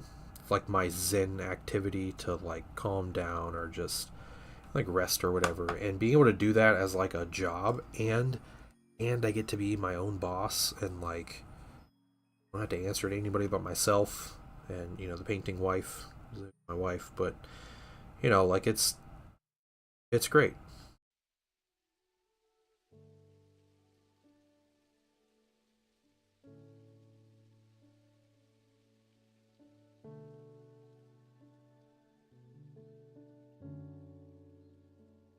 Okay.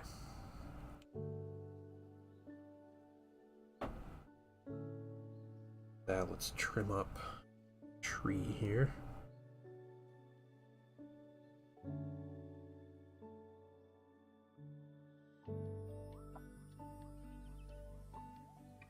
Yeah, it's great to come and chill on Twitch most days of the week. Hang out with everybody. Share what I do and kind of share how I do it. As far as like the let's relax and hobby kind of thing.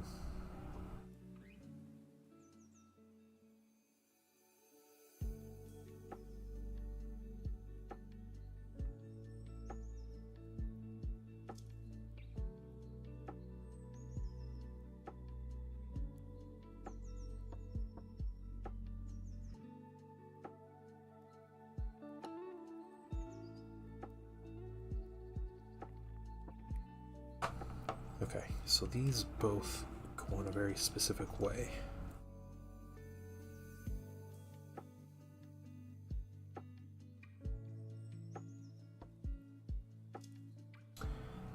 Climbs up a little bit. All right.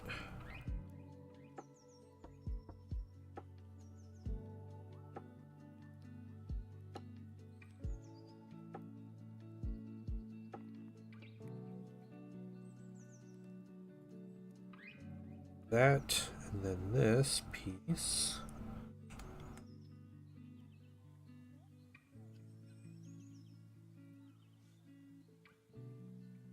Something similar. Looks like about right there. Where it's kind of fitting. It's not right. That can't be right. Maybe? Yeah? Yeah? Okay.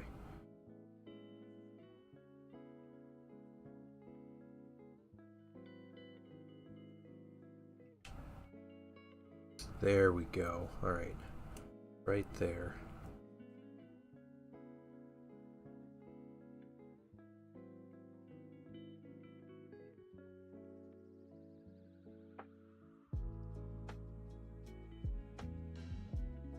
How long have you been painting or building for? I got my start in the hobby when I was 12 years old.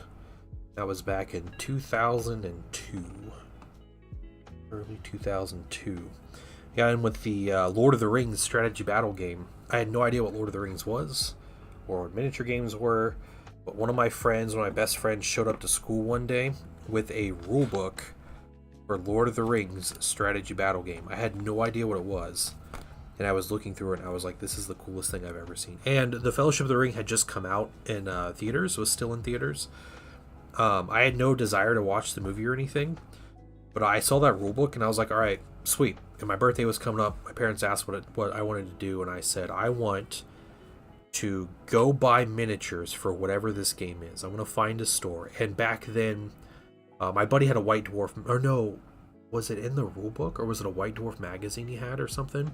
It would tell you every single retailer that sold Games Workshop products, like in US, Canada, and Great Britain or whatever. So we found a store that sold stuff, and then I said, I want to buy those miniatures and I want to go see this movie, and in that order. And that's what I did. So I went and I bought the starter set. It's called the Fellowship of the Ring starter set. I don't know, it's the Last Alliance or something, but yeah, I bought that set, and then I went to the movie, and the movie completely blew my mind in ways I couldn't even imagine. And yeah, I was forever hooked into the hobby at that point. Commander Close Blind. Yes, that is exactly who it is.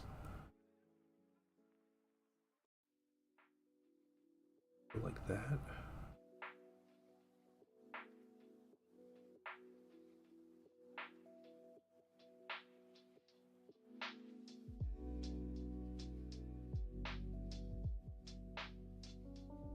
It's alright.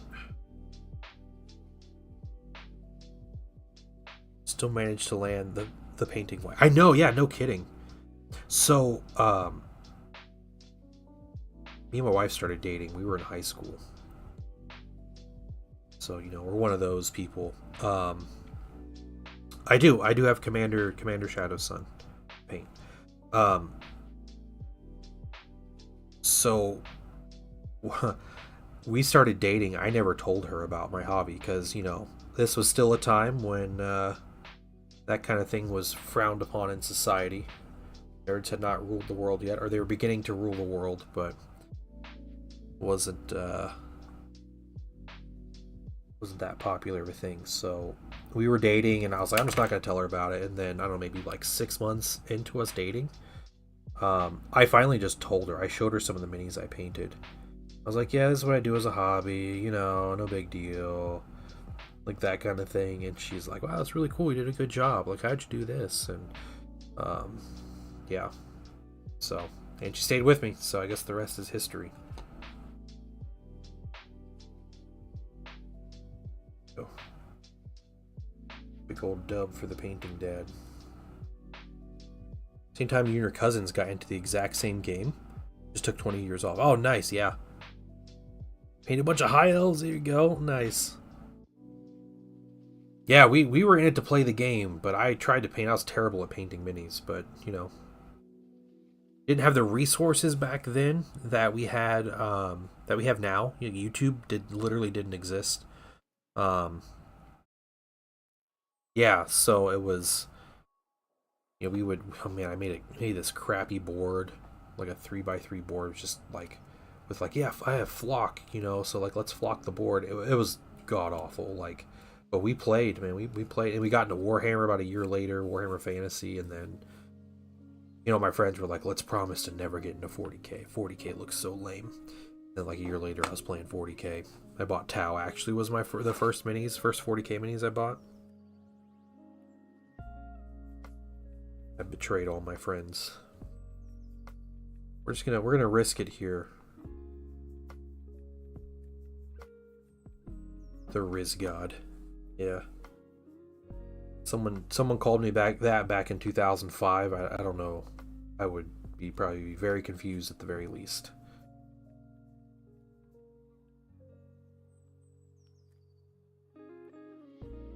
Painting Dad the Betrayer, yeah.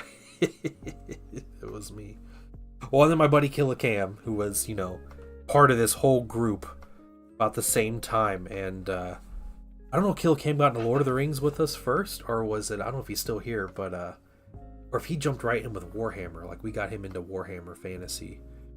But yeah, he was a total G. He came over and played 40k with me, so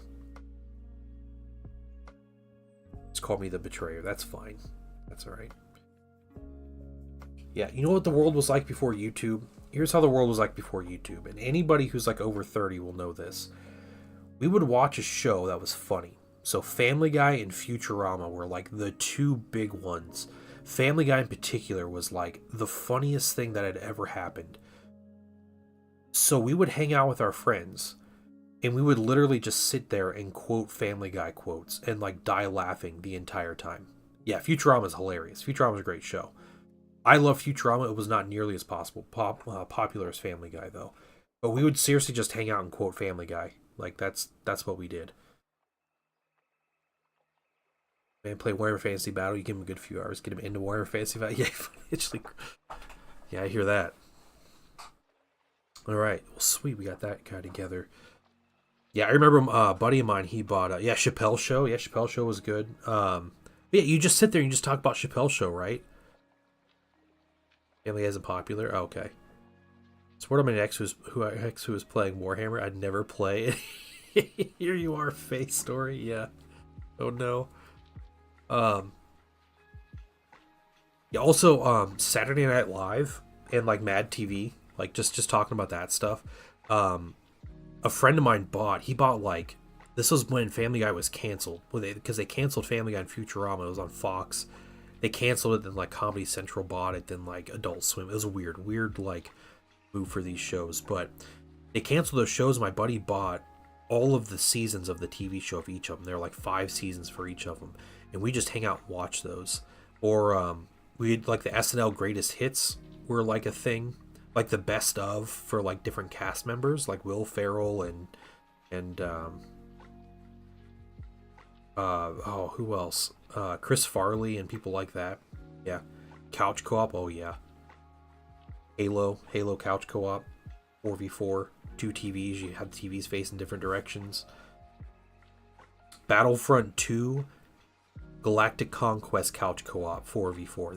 That was my preference for shooter if we were playing a shooter, because it had like the kind of the strategy element side, which I always thought I was a little better at than the shooter element. But yeah, Marcus Day, how you doing? You're saying good morning, and I'm about to close out the stream.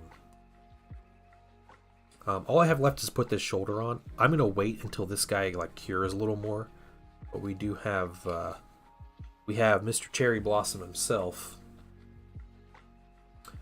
Battlefront 2 might just be the greatest video game ever made. Yeah, there's a Lord of the Rings version. I don't know if anybody knew that. It's called Lord of the Rings Conquest, and it was Battlefront but Lord of the Rings. Where you'd play characters, and you eventually could, when you scored enough, you could become heroes like Gandalf the White and Aragorn and Legolas and stuff. And it was the exact same. It was just a reskin of Battlefront 2. Oh, Zen, yeah. That's all I think about now when I think of Battlefront 2. That made me so mad. Yeah. I had Battlefront 2 on Xbox, and it would save your progress, and you kind of like unlocked like buffs as you went. And they became permanent when you unlocked them enough, like got the achievements enough or whatever. Like 5 kills without dying with a rifle, or 5 kills with a pistol, whatever. And I had unlocked those so much, playing that game so much, that that it was just permanent. So my character would, like, I would start a battle with my, like, on my account, and my character would be glowing. He'd have the upgraded blaster rifle, upgraded pistols, like a one-shot kill, like all this crazy stuff that he would have. It was just, yeah. So, you know, I was more than happy to play that game as a like a 4v4, like LAN games against people, because I just run in and just start one-shotting everybody because I just played the game so much. Man, good stuff. Yeah, I do love Battlefront. All right, here's what we're gonna do. I'm gonna give one more recommendation. Go in the work in progress and look at Portius. Is Candy Grots. That candy cane spear is a beauty. I love it. But otherwise, you guys have a wonderful day. I will be on tomorrow, 10 a.m. Eastern to 2 p.m. Eastern, 2 p.m. Eastern, and either assembling more models, painting something. We'll have something we'll be doing. So it'll be a good time though. And we'll be chilling and we'll be chatting. But yeah, you all have a wonderful afternoon, and yeah, I'll see you guys tomorrow. Bye, everybody.